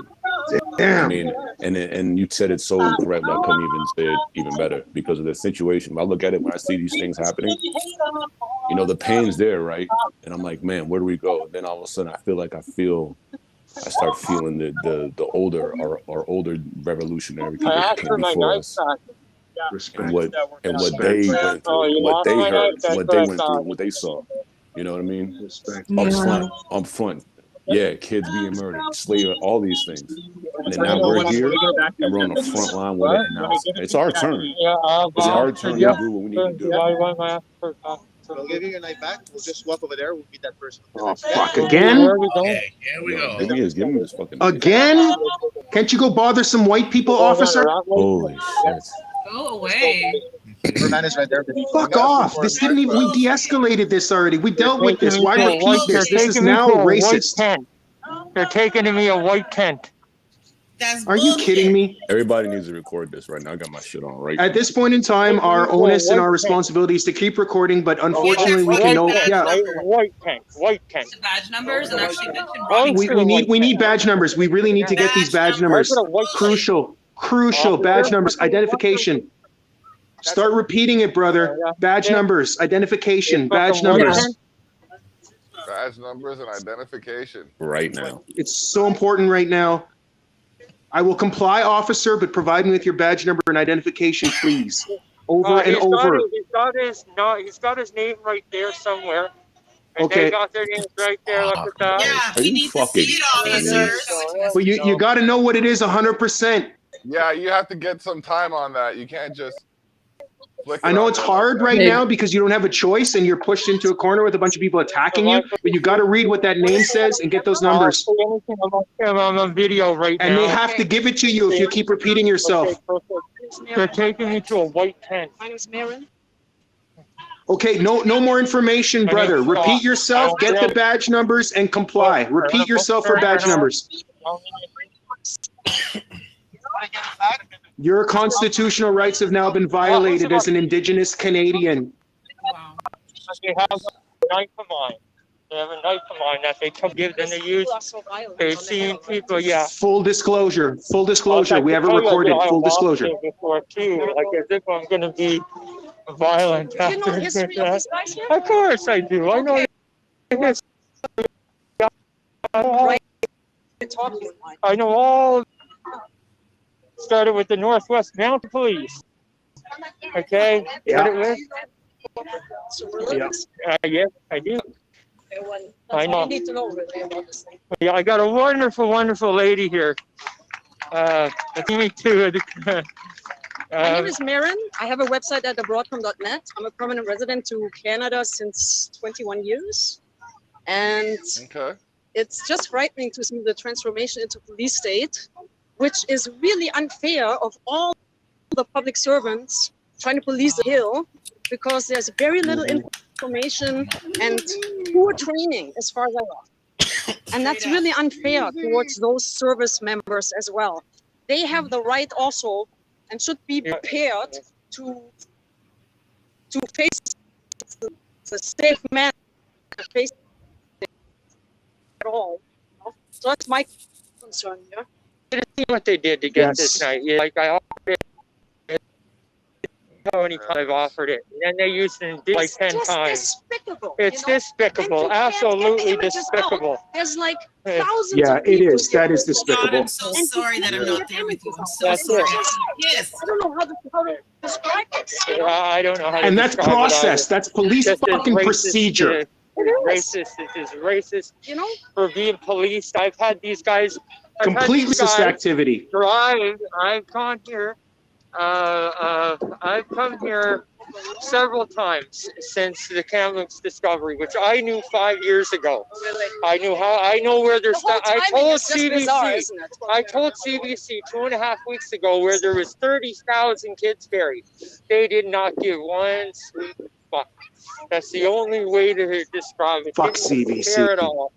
I told them I had the addresses. I told them where I knew thousands of children were buried, and they didn't care. They did not. I'm just mad at myself that I can't come up with the smarts to reveal all this scheming. You know, it's so undermined. They follow me. They follow me from here right to my bookstore in Sandy Hill, like literally driving right, like 2 and 3 cars. Okay. And I own a bookstore, the only Indigenous-owned bookstore in Ottawa. Wow. And this Repeat is the name. A pleasure to meet you. I really, you too. So grateful for you standing up and being different. I appreciate you two so much. We should stay in touch. Maybe you can give me a telephone number? Yes, it's 613. I ran out of cards, otherwise. Yeah, I ran out of the day too. I've been giving away books all day. I've been giving away books all day. What a beautiful moment in a garbage can fire of racism. Props, brother. You're handling this. What's it called? You're a boss. Barely bruised books. Bruised, like bruised, like him bruising me up. Bruised books. Barely bruised books. And they bruised me up plenty of times. They bruised me up plenty of times. See, yeah. I didn't have any experience with police violence yet, and I'm very happy about that.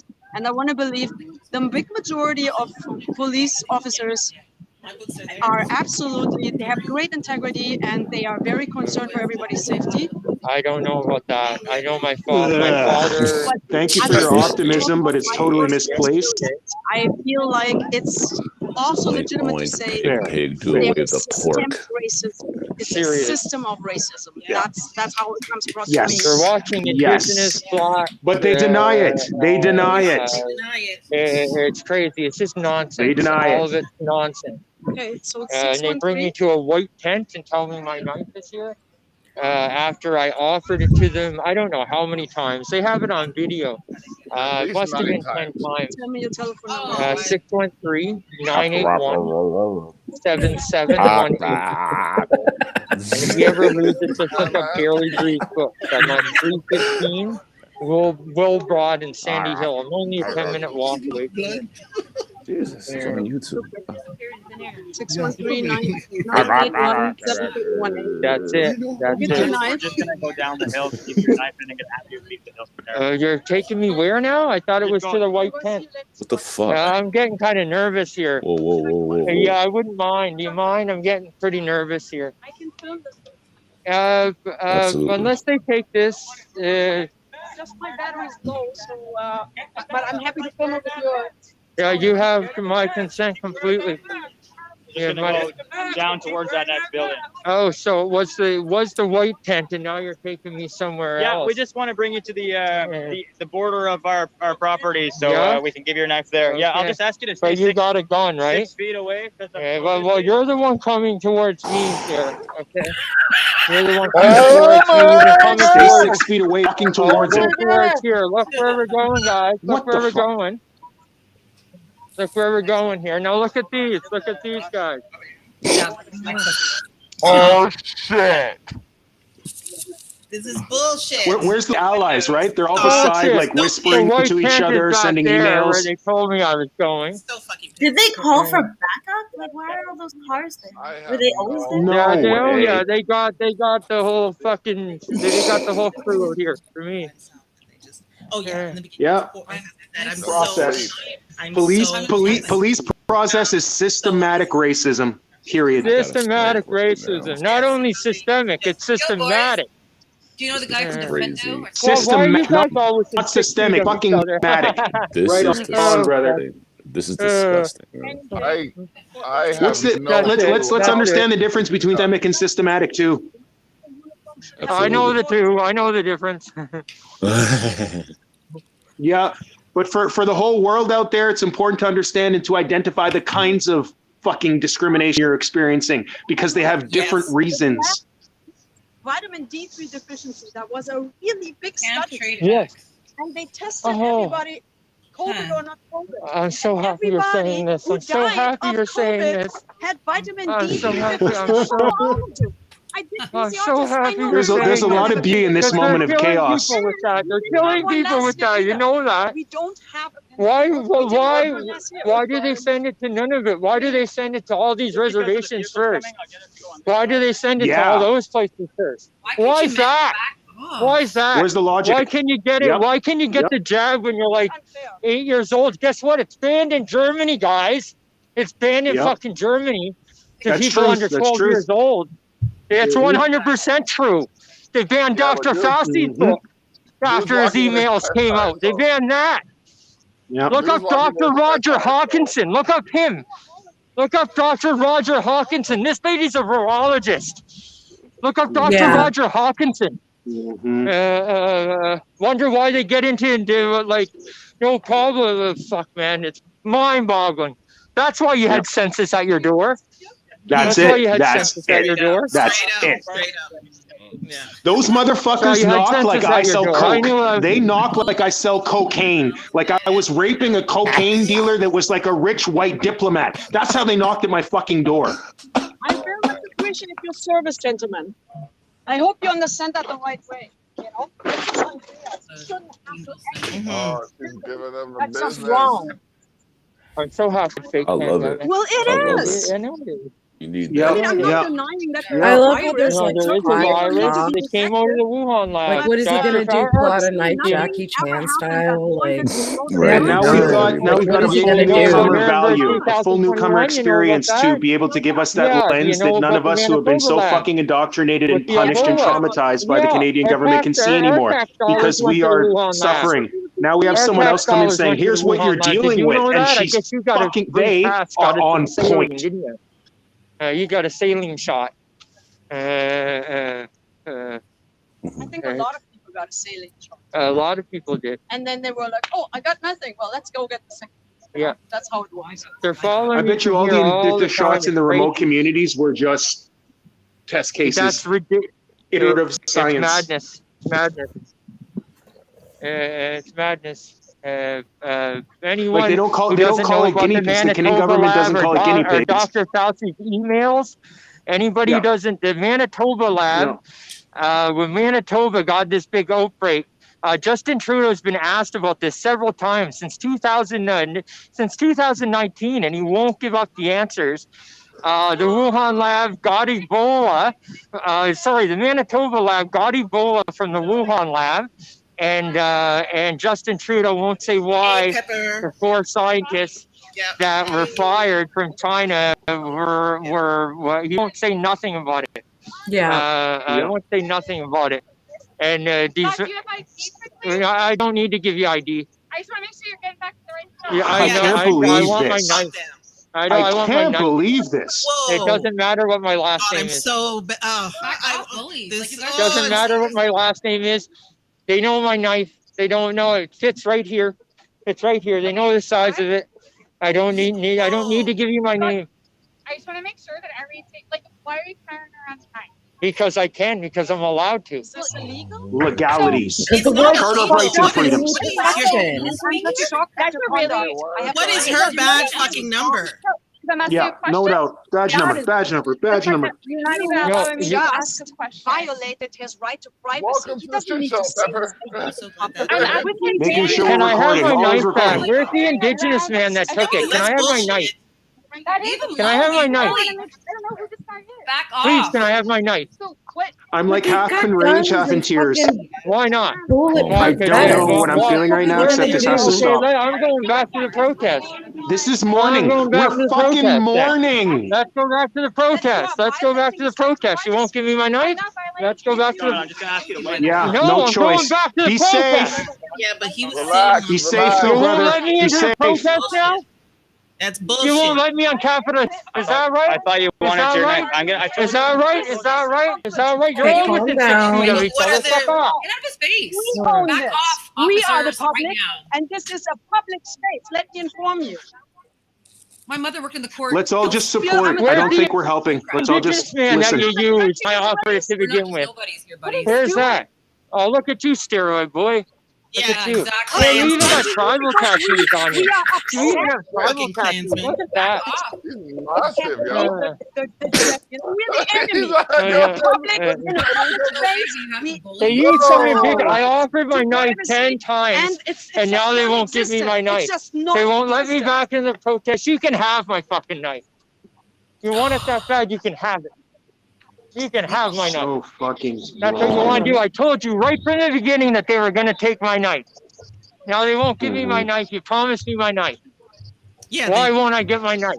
Why not? The guys with guns. Let's remember, everyone has guns right now. Yeah. You didn't seize nothing. I There gave wasn't it an to you. You didn't incident? seize nothing. Yeah, You didn't seize nothing. Bullshit. You did not seize nothing. There's no reason happened for in any way Nobody seized nothing. I whatsoever. gave it to you. I offered it to you several times. And and you used an Indigenous man Who's that Nazi to right come there? and ask for it. That's it.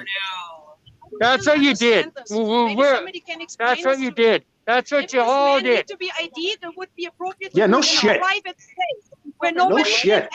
nobody else can listen. No, you won't give me my fucking knife. I'm just asking you. I'm being so polite with you. I'm just asking. I told you I loved you before, and then I offered you my knife. You wouldn't take it, and then you used an Indigenous man. I offered several people. They all watched it. And they're watching it now. I offered it. I told you, and I offered it about 10 times then. I want my knife. Can we again emphasize that there is the right to carry a knife as an Indigenous person 1, 2, 3, 4, on stolen 5. land? 1, 2, 3. There is danger here. They kill people in wellness checks. Yeah, there's a lot of danger.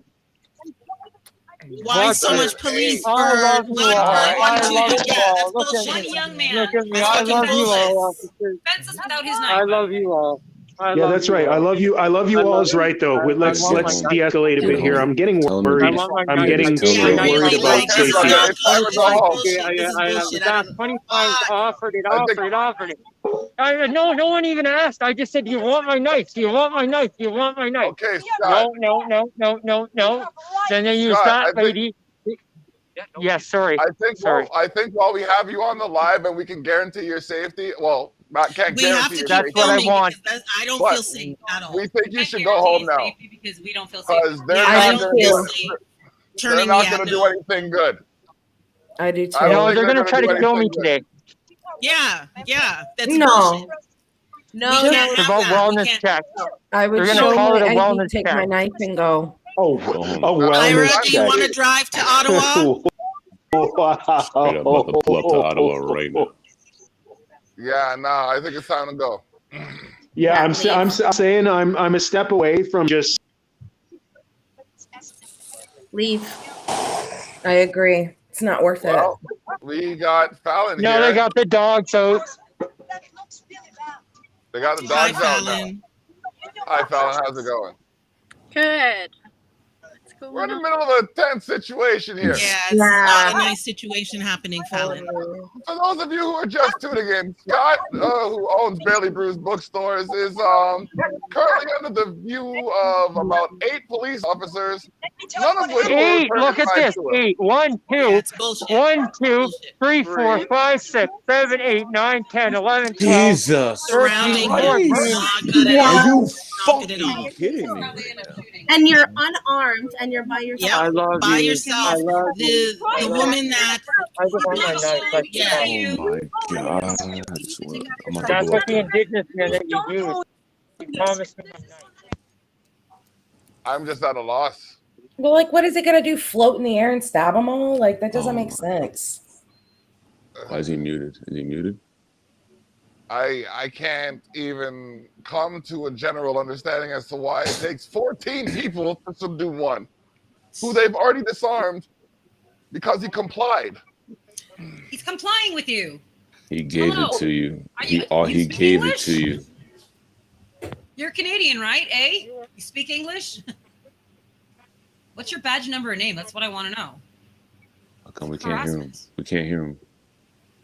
Can't hear him. Oh, they're That's probably what they did. They probably knocked his sound out again. Can't hear the sound. Shoot. You're gonna have to reset, brother. We can't hear your sound. Bullshit. Can't hear your sound. We need to hear your sound and we need those badge numbers Yeah. now. Stat. Klansman. Let's take videotapes. Yeah. Fucking Klansman. Did he reload? No. Like they're heavily. No, we can't hear you, buddy. Oh no, they always are. Yeah. Especially for these things. Yeah, these peaceful protests. These peaceful protests, they're so armed. Peaceful protest. That's what this is the result of. About murdering, about kids be murdered. Make it an example of. Like, oh, if this was an anti-mask rally, none of them would be there. That's Big, bullshit. oh my God, Fucking talk about bullshit. it. And they got knives on. Every last one of them got knives on. Every last one of them. Because it's based on class. It's so disgusting. So disgusting. My dude is walking like he has a meter stick taped to his back. Like, I ain't helping the situation. I know, but it's true. Like, I feel like my posture is off looking at dude. All right. What's going on here? Like, we're not getting any audio. This is just. This is not staged, ladies and gentlemen. This is not scripted. This is real life happening as we speak. Live at Parliament Hill. Scott from Barely Bruised Books. Oh. Hey, buddy. Hey, buddy. Yeah, the Klansman over there. What's up Hey, with that buddy. shit? No, that's bullshit. Hey, buddy. 6 feet, buddy. Buddy, 6 feet. Back off. Yo, back I'm the making a fuck. call to Yeah, Ottawa there you go. tomorrow. Trust There you me. go. Yeah, that's no. Yeah, we definitely could be Trust there. me, I'm making a call to Ottawa tomorrow. Real talk. Cause this is nah. You're supposed to be displaying compassion and consideration. That's You're right. supposed They need be to go back to exhibiting that some- cave he's from. But that all happened because he wanted his knife back. Like he just gotta just left it alone, man. The man went to retrieve his property. He wasn't doing anything wrong. He has a right to do like what fuck. Wow. As I said, anti-maskers can go on fucking world tours across Canada and nothing happens. No media says shit. Hold on. It's bullshit. Okay, we can't hear you, bud. We can't hear you, Scott.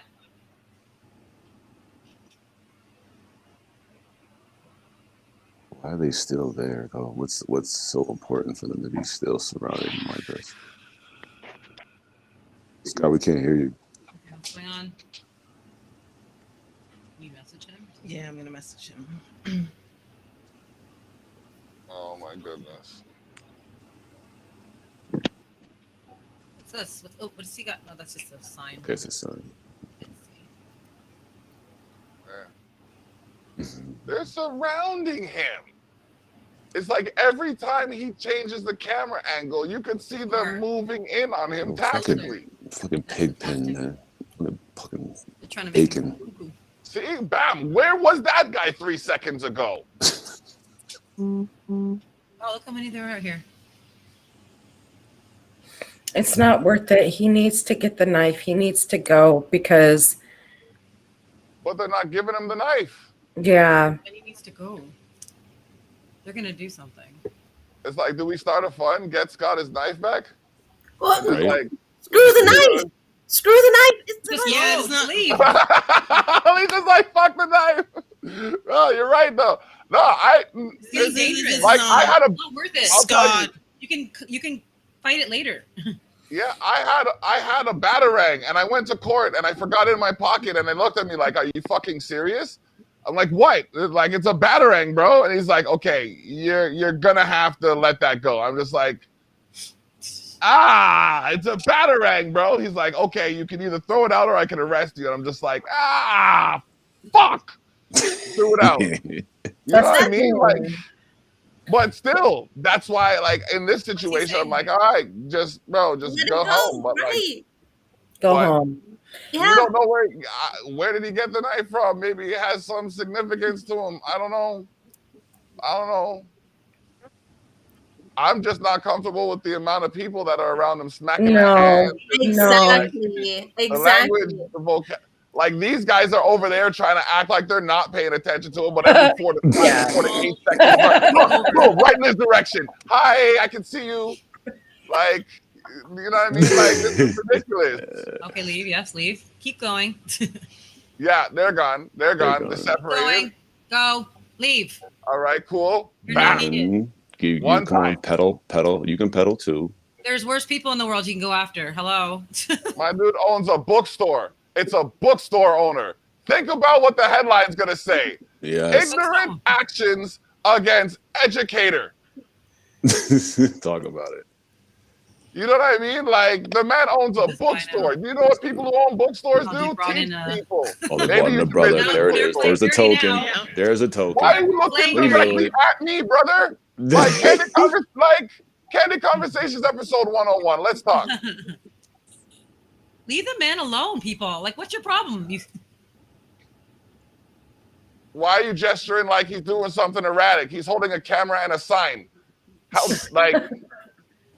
In the name of safety, though, you know. I've already said like 18 times my brother should leave, but my brother's standing there, so we standing with my brother.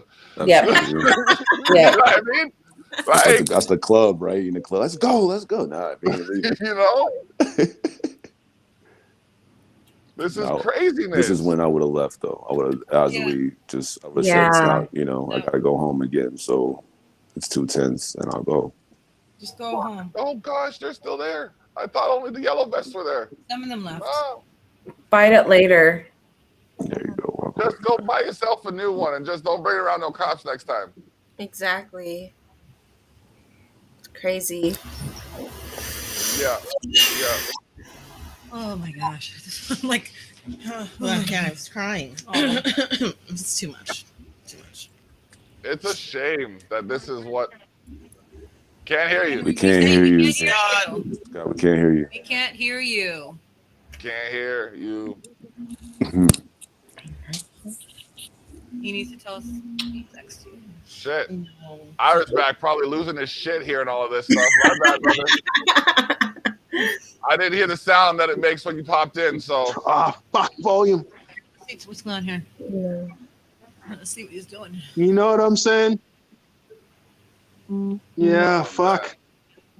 Just walk away, please walk away, boy. Yeah, he's good. I think he's getting. You leaving? Are you leaving, bro? Tell me you're leaving. Please walk away. Well, I can say that this is a transformative experience sharing right now. Yep. Like emotions. To bear witness to this experience, I can further relate. Barely Bruised bookstore, support. Go out, buy books. Go to Barely Bruised Books. Yeah. Oh my gosh, add them up on Instagram. Oh my gosh, you're running it right up. Is that him? What? Yeah. Okay, good. I just gotta say, for next time, all the brothers are like, "Yo, I'm not indigenous," and all the indigenous cats are like, "Yo, I'm not a brother." Both of us need to wake the fuck up because we have a lot of white power to destroy together. That's all I can really say from the Ira experience. Okay, I'm not gonna project it, but this is Black Lives Matter in the exact same fucking struggle, but it's different for all of the different reasons. But we have to unite. We got to get rid of the white power infrastructure and the colonial degradation of our ability to be human beings and to represent the human experience. We've got to get to the core. That's right. This just bothers me. This is the history of it. This is like the deepest level. The times of when we were both lining up together goes in historic. In slavery and when we ran to indigenous land and were taught how to operate and then linked in. So this is to me as Rastafari, this is how we believe the earth is supposed to process. Now it's the reunification of us. Well, Education's happening. Yeah, I mean, I was telling David yesterday in the podcast, we're in the seventh fire, the Hopi indigenous prophecy, and there's other indigenous cultures that believe that, but we're in the seventh fire. We have two paths to go: white man's way, capitalism, I, me mentality, or unity and living according to the land and harmony and bringing back balance. And we are at that crossroads, and it's not us, because there's so many of us that are waiting. It is the higher ups that need to make the change. They have the military, they have the strength. Look what our brother just went through. They don't believe in it. He doesn't have a choice. They don't believe in the spirit. Yeah, if you don't believe in the spirit, there's no way you believe in the second wave of doing things. Yep. Absolutely. Because why would they? Their life is copacetic. You Well, sit on the top of the hill, you don't privilege deal from with that, these things. exactly. Yeah, you would never deal with any of these things. And if you dealt with any of these things, there would be, someone's heads would roll and all this shit, and these phone calls are making. That's why it goes even down to okay, hold on, what's he doing? Let's hear from our new guest. Yes, hear from him. Yeah, let's do. Not to be rude, but like I see the face expressions of concern and worry. So I'm just like, Pepper, Fallon, how y'all doing today? Yay! No doubt. And why do we have? I mean, look at anthropological history as well. I can't hear you. I can't hear either. Or Fallon. Go to the gear underneath the viewing. Yeah, we can hear you. I can hear Fallon. Okay. Pepper. There you go. I see you. A little bit. Hi. Hey. Okay. Hey. I mean, I don't have a mic. It's just my phone. Okay, there we go. There you go. I'll turn you up. There. Right.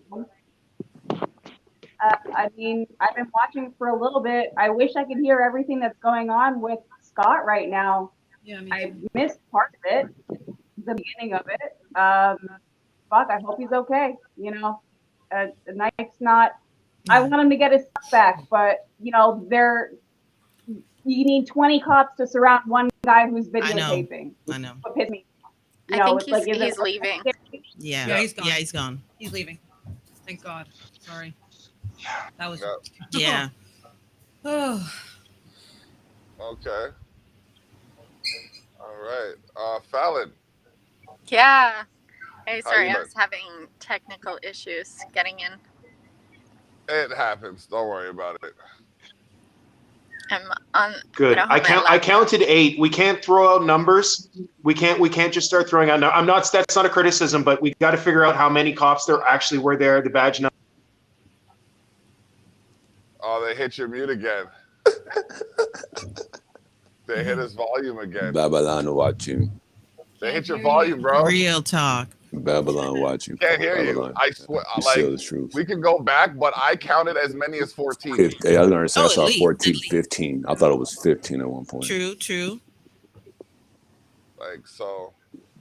They only needed one person, please. Oh yeah, what do you mean? I download every episode as soon as it's done. So like, y'all want a copy? Well, I don't know. The copy's gonna be huge, but like, I could send.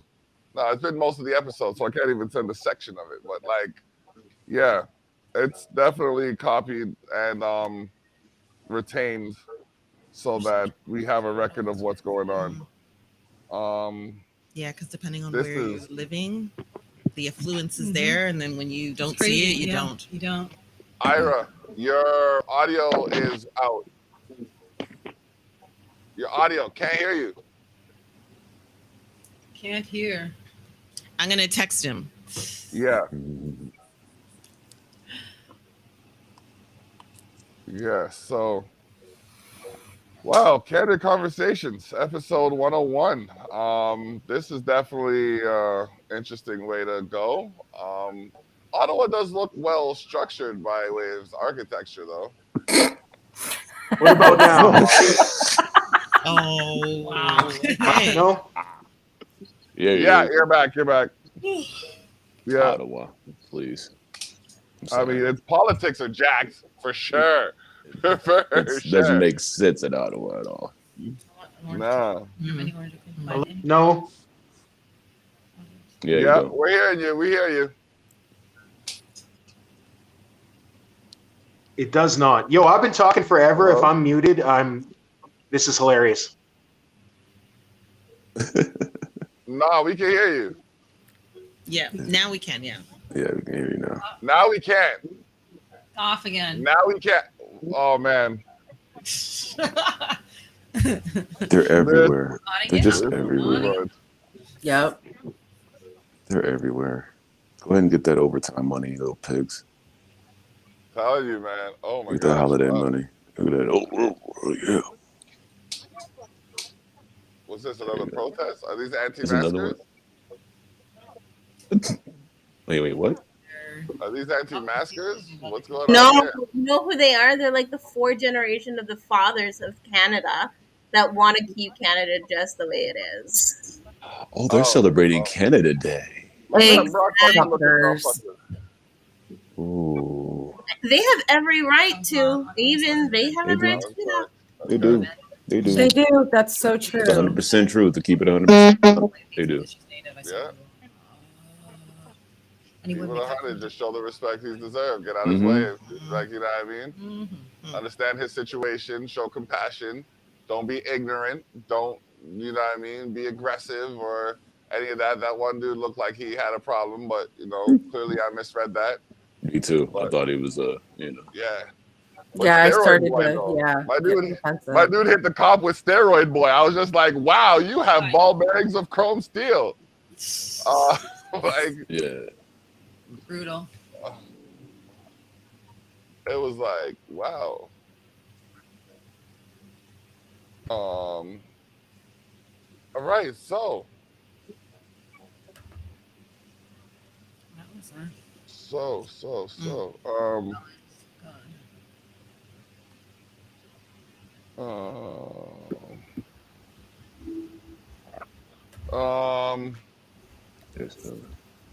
Okay, I don't know where to go because my script I just threw out the window 10 minutes in.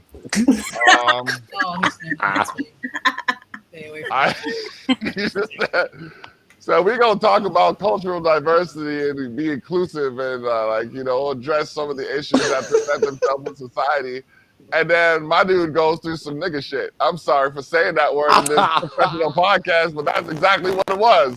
You know what I mean? Like, how dare you approach an individual during his time of mourning and accost him, basically. Well, not even accost him, but harass him in a manner that makes him feel as if not only he has to leave his place of solace, but you know what I mean? He like make him feel as if he is like subject to your scrutiny. Nah, man. Like no. Like if there was an issue, one police officer could say, "Hey, how you doing, boss? Let me just see that now. Oh yeah, you got it. I'm gonna stand right here. You can get whenever you want to leave. I'll take it on you." Exactly. That was all it took was just I'm leaving right now. All right, here you go, Bo. Take it easy. Yeah. That's it. Totally. Have a good day. Yep. Totally. You know, spirit has a way of always changing plans, you know. It's good to have plans, but I mean, obviously this was what was meant to be. That's what I think. Yeah. Well, but you know what it did do? You know what it did do? It further solidified our unity. Yes, it did.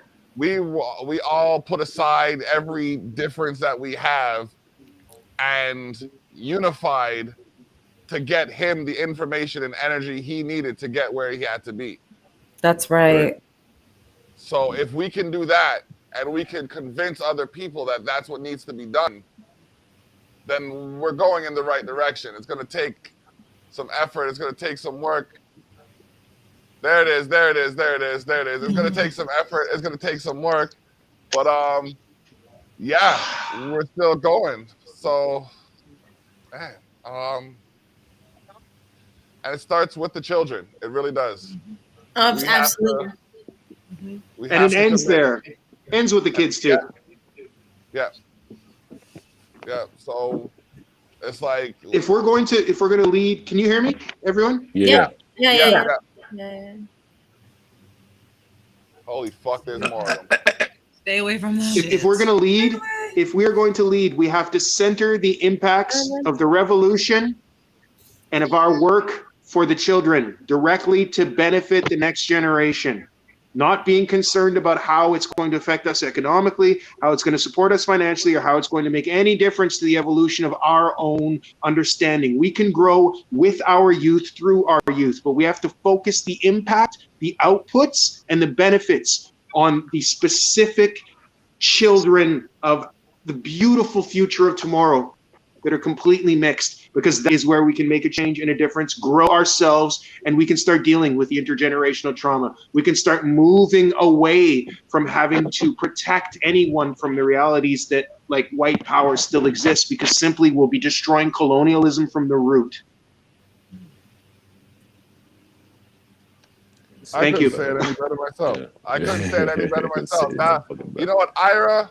Thank you, I want to Ira. have you on your own episode of Candid Conversations as soon as humanly possible. We got Yeah, you're great. We're gonna go fishing with this can of worms that you're about to crack open, because we got we have a lot that we have a lot of common ground. We'll say we got a lot of common ground. So, oh man, this is like, you know, like I'm happy that he made it out, because there was a period of time where I was literally shook. I was literally shook, just like, what happens if, where the fuck, how do y'all afford so many goddamn police? Yeah.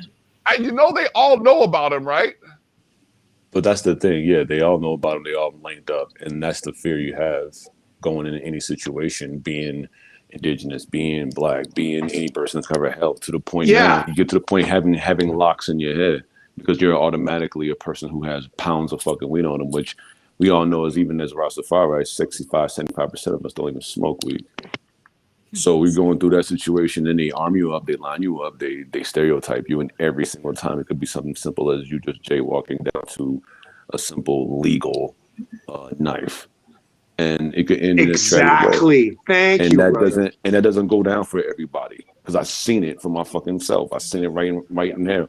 A good old person who's in society, a good old name. This guy got a couple people, cops he knows, and he's living in this area. You pull up on him. Oh, sorry. You know, he can cuss you out. He can cuss the cop out, spit in their fucking face, slap him in their goddamn mouth. How dare you do this? How dare you do that? And then they just go home. But for us, it's a life or death. And it should never be like that, ever, for anybody, especially for the kids. Especially for the kids. Are you kidding me? The kids. Oh my gosh, the kids. Like, Kids, how do yo.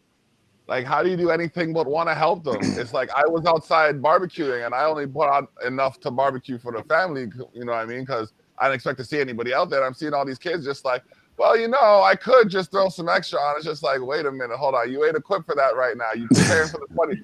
Like, if you do that now on the 21st, you won't be able to do that shit. So let's save it for the 21st. You know what I mean? But like, it's innate nature for me to want to give to children. Like when I go to convenience stores, sometimes I'll leave spare change there and be like, let a child buy something. You know what I mean? Because I've been that kid who's been 25, 50 cents. You know what I'm saying? But again, brother, colonialism again, trauma porn. Yeah. I mean, being a kid, being a child, and like, I mean, going into, like, I was in a private Christian school was that I went to, and I was one of the only few Black kids in this school, and being shown art of fake, images of religion, and then making myself feel inferior to white people all the way up till I'm probably around 9th or 10th grade. And then, you know what I'm saying? Like, now I'm behind.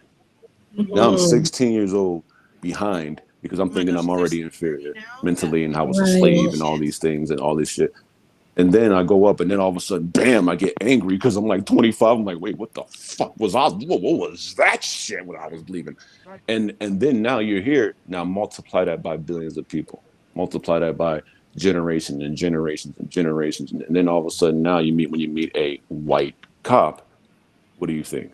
Oh, this guy's, it's almost like a godlike figure because it's a mental fuck that people have to understand that if we don't break it now, it's going to continue, and it's going to be hit no matter what. What these things happen, more people are going to be popping up out of the ground. More, innocent Black men are going to get shot by like police officers. It's going to happen if we don't cut this shit down by doing things exactly like this. Yeah. Do any of you know anything that I can do to further? Like, I've gone to other countries and helped kids in orphanages there, but I'm thinking I need to do something more for these people.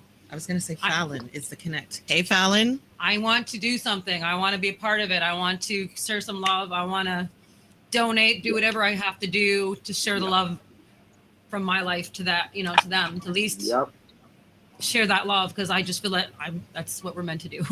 Education. So if you have any connections or references or anything, please send it.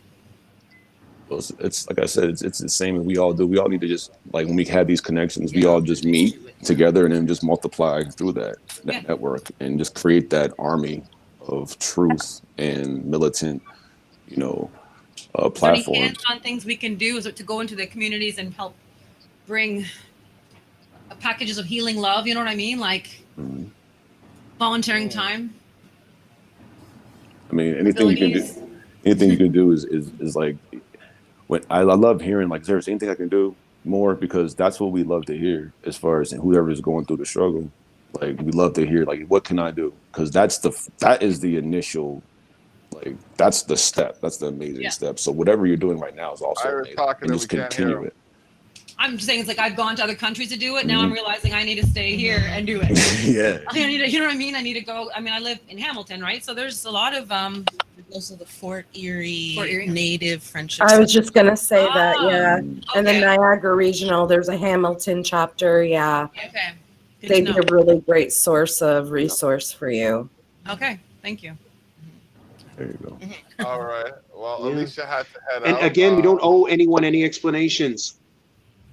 Okay, there we go. But she says thank you for having her. She's got to go. Scott's back. Ira's here. We got Fallon. We got Pepper. We got Cottreezy, Tanya, Bonnie, Rodrigo, Tracy, and yours truly, The Block. This is a conversation that has been candid and very controversial, because in the midst of it, our dude went through some tense situations, and it's just like, going through that, as sad as it is, made me and I knew beforehand that we had similar differences and struggles and things that we had to overcome individually as cultures, but I feel like the common ground that we had before is even closer now because I've literally gone through some shit like that. Where I've been just peacefully stationed. They've approached me, made me feel as if I don't have a place there, and I've had to remove myself. So, like going through that live and seeing the same stereotypes and the same prejudice and the same, just it just bothers me. It's bothersome.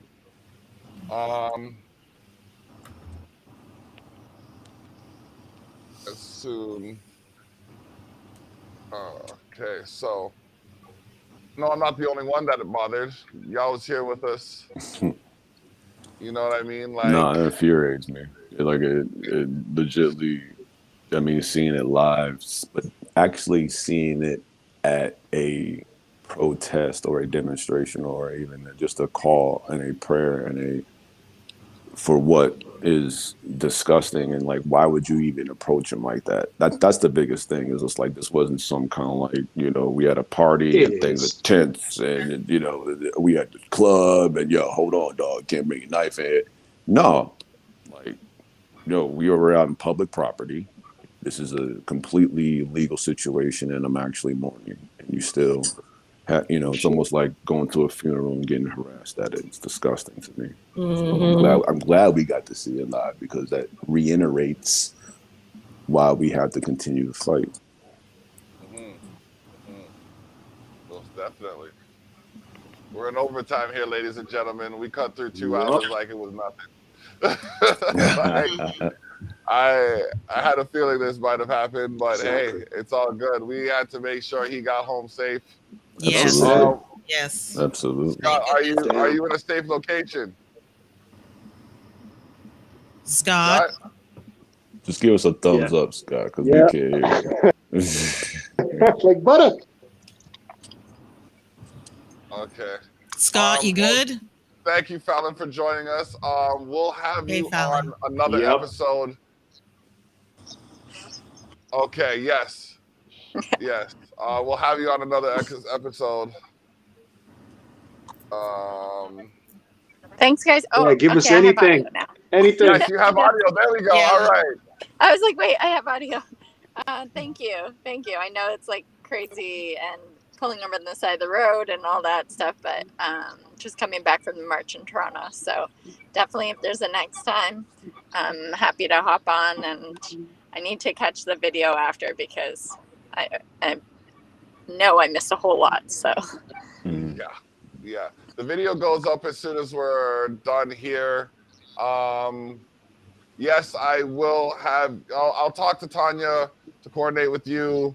I think I have your contact, so I can also send you the information. Perfect. We'll have another podcast and have you on there, and we'll talk about things. Sounds good. Yeah. This is all right, guys. Keep doing everything you're doing. Yes. Salute. Keep fighting the good fight. All right. Yeah. All right. So, did we really experience that? Like that? Yeah, I don't know. I'm still a bit in like, what the fuck just happened? Yeah. I could say it other ways, but like, what? WTF? Question mark? Meme? Well, it'd be nice to know what would have happened if the knife wasn't the issue. No shit. Question of the day. Like, where would they have taken it? If it wasn't, is there anything else? And why was Scott the issue? Like, I just don't get that. And again, it is not. Scott was live, and it is not. Yeah, it's not illegal for you not. Go ahead. No, he wasn't. He's not racial profiling. Like, I don't know, man. That's something. It's not illegal. It's not illegal for you not to give. No, especially for an indigenous person, Yeah, and when especially subjected for to this weird ass white people law that you are unable to either hold traditional implements, that you are unable to designate what tools are, or that you are unable to carry something that assists you with producing. What was the word exactly in the TRI? Producing sustenance and economic dependability for your community. So it brings back to the point where how the fuck do you know that he's not going to work or just going to a hunt that just finished, going back to his cabin, going out to his fucking house to cut tomatoes? So that's the problem. Racial profiling is a big problem. The biggest. Nothing would have happened if it wasn't, right? If they were trained to worry about like rich white girls wearing fucking Daisy Duke shorts that were 12 years old on coke, then that wouldn't have happened there, because you know that 50% of that was there. They're all trying to bang the black and indigenous guys. So fuck off with all that. Like, let's re-police the police, or they don't need to be there. Defund them.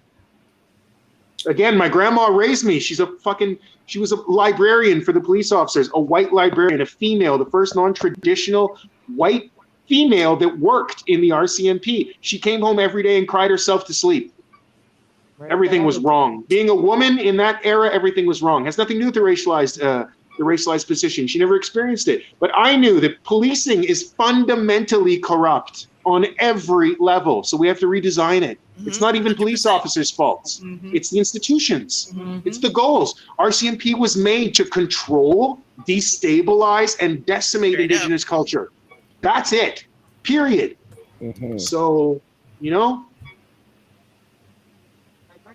argue all you want, but that was the intention, and that's what the reality, and that's what like the intergenerational trauma has produced. So when I hear black guys that are like, yo, I'm from Canada and everything is so hard and I don't understand indigenous people, I'm like, well then shut the fuck up, read a book, research your own understanding, and let's start being intersectional, or go back to wherever the fuck you think you're from, because you probably don't know. You're here now and your family's here now. So let's be everything all together, or let's not argue with each other, because that means we lose. If there's infighting, we are the victims, historically, of colonialism. Let's stop. We are no longer in a position where we have to accept victimization any way whatsoever. We can unite and then understand that the difference is, once we get to a position where we have sovereignty, we have power in numbers, individually, then each and every amount of our healing intersectionally can begin. And no one can qualify it, no one can decide how that happens, or no one can decide what goes down. But we have to be united. If you're non-white, you have to learn about what that means in as many ways as possible.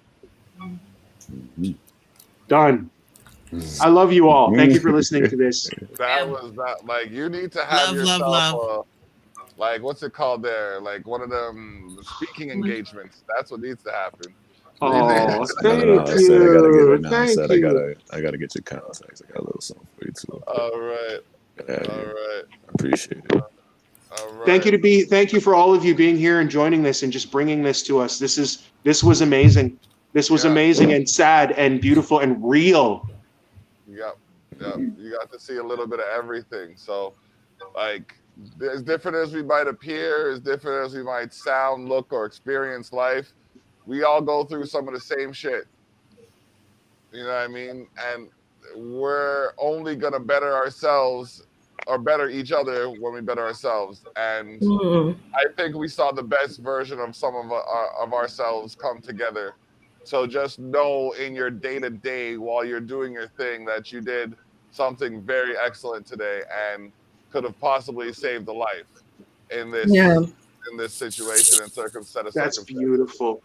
And know that you all walk away from this feeling loved, and that everyone who contributed this conversation can trust everyone else who was involved with it implicitly. And if not, let Ira know, because I love you all, and that's what is our strength. Yeah. Yes. All right. Before we go, let's get everybody to say something to, like, give their shout out. So we'll start. Well, I'm going from the top left, but I don't know what everybody looks like on your screen. So we'll start with Tracy. You know what? I just want to say that it takes unity, it takes perseverance, and I'm an Indigenous woman. I'm also Irish, so like I'm also believe in the paganism, so I am a witch too. And I do ceremony and prayer for change, because I think that while we have responsibility, honestly, yes, we have responsibility for change, but it's not our fault. You know, a lot of this isn't our fault. And I pray for, I keep saying, the powers that be to change their hearts, because until the people with the power, with the military and the police change, I don't see change happening, because we don't have military. We don't have guns. We don't, you know, what happened to Scott, we don't have that around us. So I think, you know, spread love, spread peace, but keep faith, because even though like that eighth fire of peace, it's hard for me to see it being lit. We have to have hope for other people. And I think I just want to give a shout out to Fort Erie Native Friendship Center. They've done a lot for me. They've done a lot for the community. I do work out of there. I give a shout out to Niagara Regional Native Center, all the Native Centers, Hamilton. And just, you know, sometimes we say keep the fight, but, you know, it's not our fault. And that's all I want to say. Okay. Yeah. I just think the dialogue, this is lovely. Like, this is one of many steps to change or hope or prosperity or whatever we all want it to be, futurism. I'm still, what was that? That was a lot. Well, anyways, I'm still torn by what happened with Scott, because shit, like, he's my friend and I felt so, I'm not the, yeah, it still messes me up. And yeah, but this is so needed, and it's so unity. We have so much to do. That's all I got to say. We have so much to do. This is a start, and to many more things, you know? Yeah. Yeah. I just want to say I'm grateful and thankful to meet you all and allow me to be a part of this. This is sort of really eye-opening for me, just coming from a very whitewashed background of my parents, you know, just coming to this country and trying to be like everyone else, but not being proud of where I come from and, you know, the Guyanese background even. But then when this whole thing came up with these children, that it just really woke me out of my slumber to realize the community I was trying to be a part of was not mine to be part of to begin with. And everything that was done to me through my childhood to now that's traumatized me, I realize I need to speak out and I need to use my voice, use my music. And I really am thankful to connect with you. And I need your encouragement to move forward, because I'm new to this, you know what I mean? And I'm really thankful, especially on this day, to be a part of this. So I just want to thank you all. Well, you got it, Queen. That's awesome. And you got some very good energies. You have some real live energy right there. So you got it. I look forward to having another conversation with you outside of this open forum that we've had. This has been wild. I'm sitting here and I'm still like 2 hours ago looking at these police officers approaching my dude with some like with hostilities, just like, wow. And they tried to play it cool, but I could tell like from their poise and their body language that they just didn't. He goes through some crazy shit, I'm telling you. Like, it's just insane, the things that they put him through. It's this is not the first time. Like, it's insane. It's insane. Okay, Rodrigo, you got anything to say? Anything to add? I want to thank the opportunity for what you guys provide to everyone, especially to the different communities, you know, like for everyone who comes from a different background, right? In my case, like, I'm from Chile. I've been here half of my life here in Canada. I came in 1999. When I was only 18 years old. I'm going to turn like 40 very soon, right? But I kind of one thing that I gotta say is like about Canada, you know, like before I came here, like because my older brother came, like back in the early 90s, kind of he used to like of course speak great about the country and stuff like that, say like, you know, you're gonna have like a great future over there, this and that, like kind of different things, like it's a different system, way of living and all of that. And sometimes what it is that when you are somewhere else, you know, like in the other side of the fence, and you get to see the grass greener in the other side of it. Once you get to that other side of the fence, it's kind of like it's very like a different. Some of the realities that you find that sometimes they can be much crueler of what you really witness back home or anything like that, right? But it's not something that we focus all the time. Like it's of course we want to focus on the positive, to do things like a greater every time, right? And but the thing is, like I don't think of a Canada like a I never thought of a Canada being like a bad country or anything like that. I would say I was told that it was the best country in the world actually. Once back in the old times, they used to be listed actually on the top 20 countries they were to live in, and Canada, I remember, used to be considered as number one internationally, right? But then you come over here and I came in probably on the wrong timing as well. When I came in 1999, basically I started to notice that Canada started to get off the list, slowly started to kind of get a lower ranking for it. For many situations, right? But I mean, what can we do in that sense? I always say one thing that that hope is the last thing to lose in life, and the thing is, all we can do in this kind of situation. I mean, we live in a country that basically, in a way, has provided a lot of opportunities for us. And we have to be thankful for that, because we have developed our lifestyles to do greater compared to what we used to do back home. But knowing these things, actually, what bothers me is the whole history in every country. I think it's always being based on blood, in order to construct, to build what is a better future for everyone. But at the same time, you think about it and you go, really, is this really the future that we all wanted in the end? And now now it's Canada is getting the bill for it, for that situation, for what happened recently, So it's very controversial, the whole thing, right? And it's pretty sad, the whole thing. I mean, especially thinking of the many children that they were found dead, buried there, right? It's the children are our future, right? So our next generation are our reflection of what we do, of anything we do. And just to see them gone like that, being hidden, it's not a good thing at all. It's painful for everyone. Right. Truth. Right. Okay. Pepper. I mean, hey, I'm just grateful to have been considered to even be a part of the conversation. I just want to be a part of the conversation. So Tanya, thank you. I stand in solidarity with anyone who's going through any of this bullshit. And I'm horrified that they've searched only 7 sites and there's 1,500 bodies.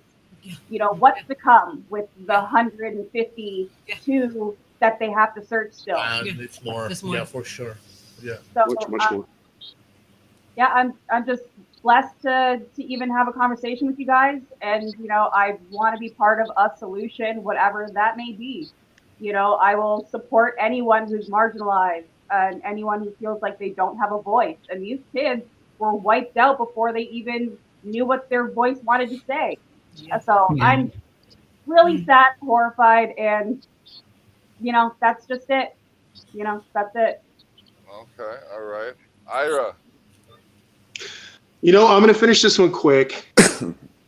I'm gonna go out on a statement, and this is a definitive statement that I want everyone to advocate, and I want you to put this out publicly if you decide to and you feel comfortable doing so on social media, in any way that you meet anyone in your life and anyone that's really important to you, anyone that's not that important to you. I just want to spread this message.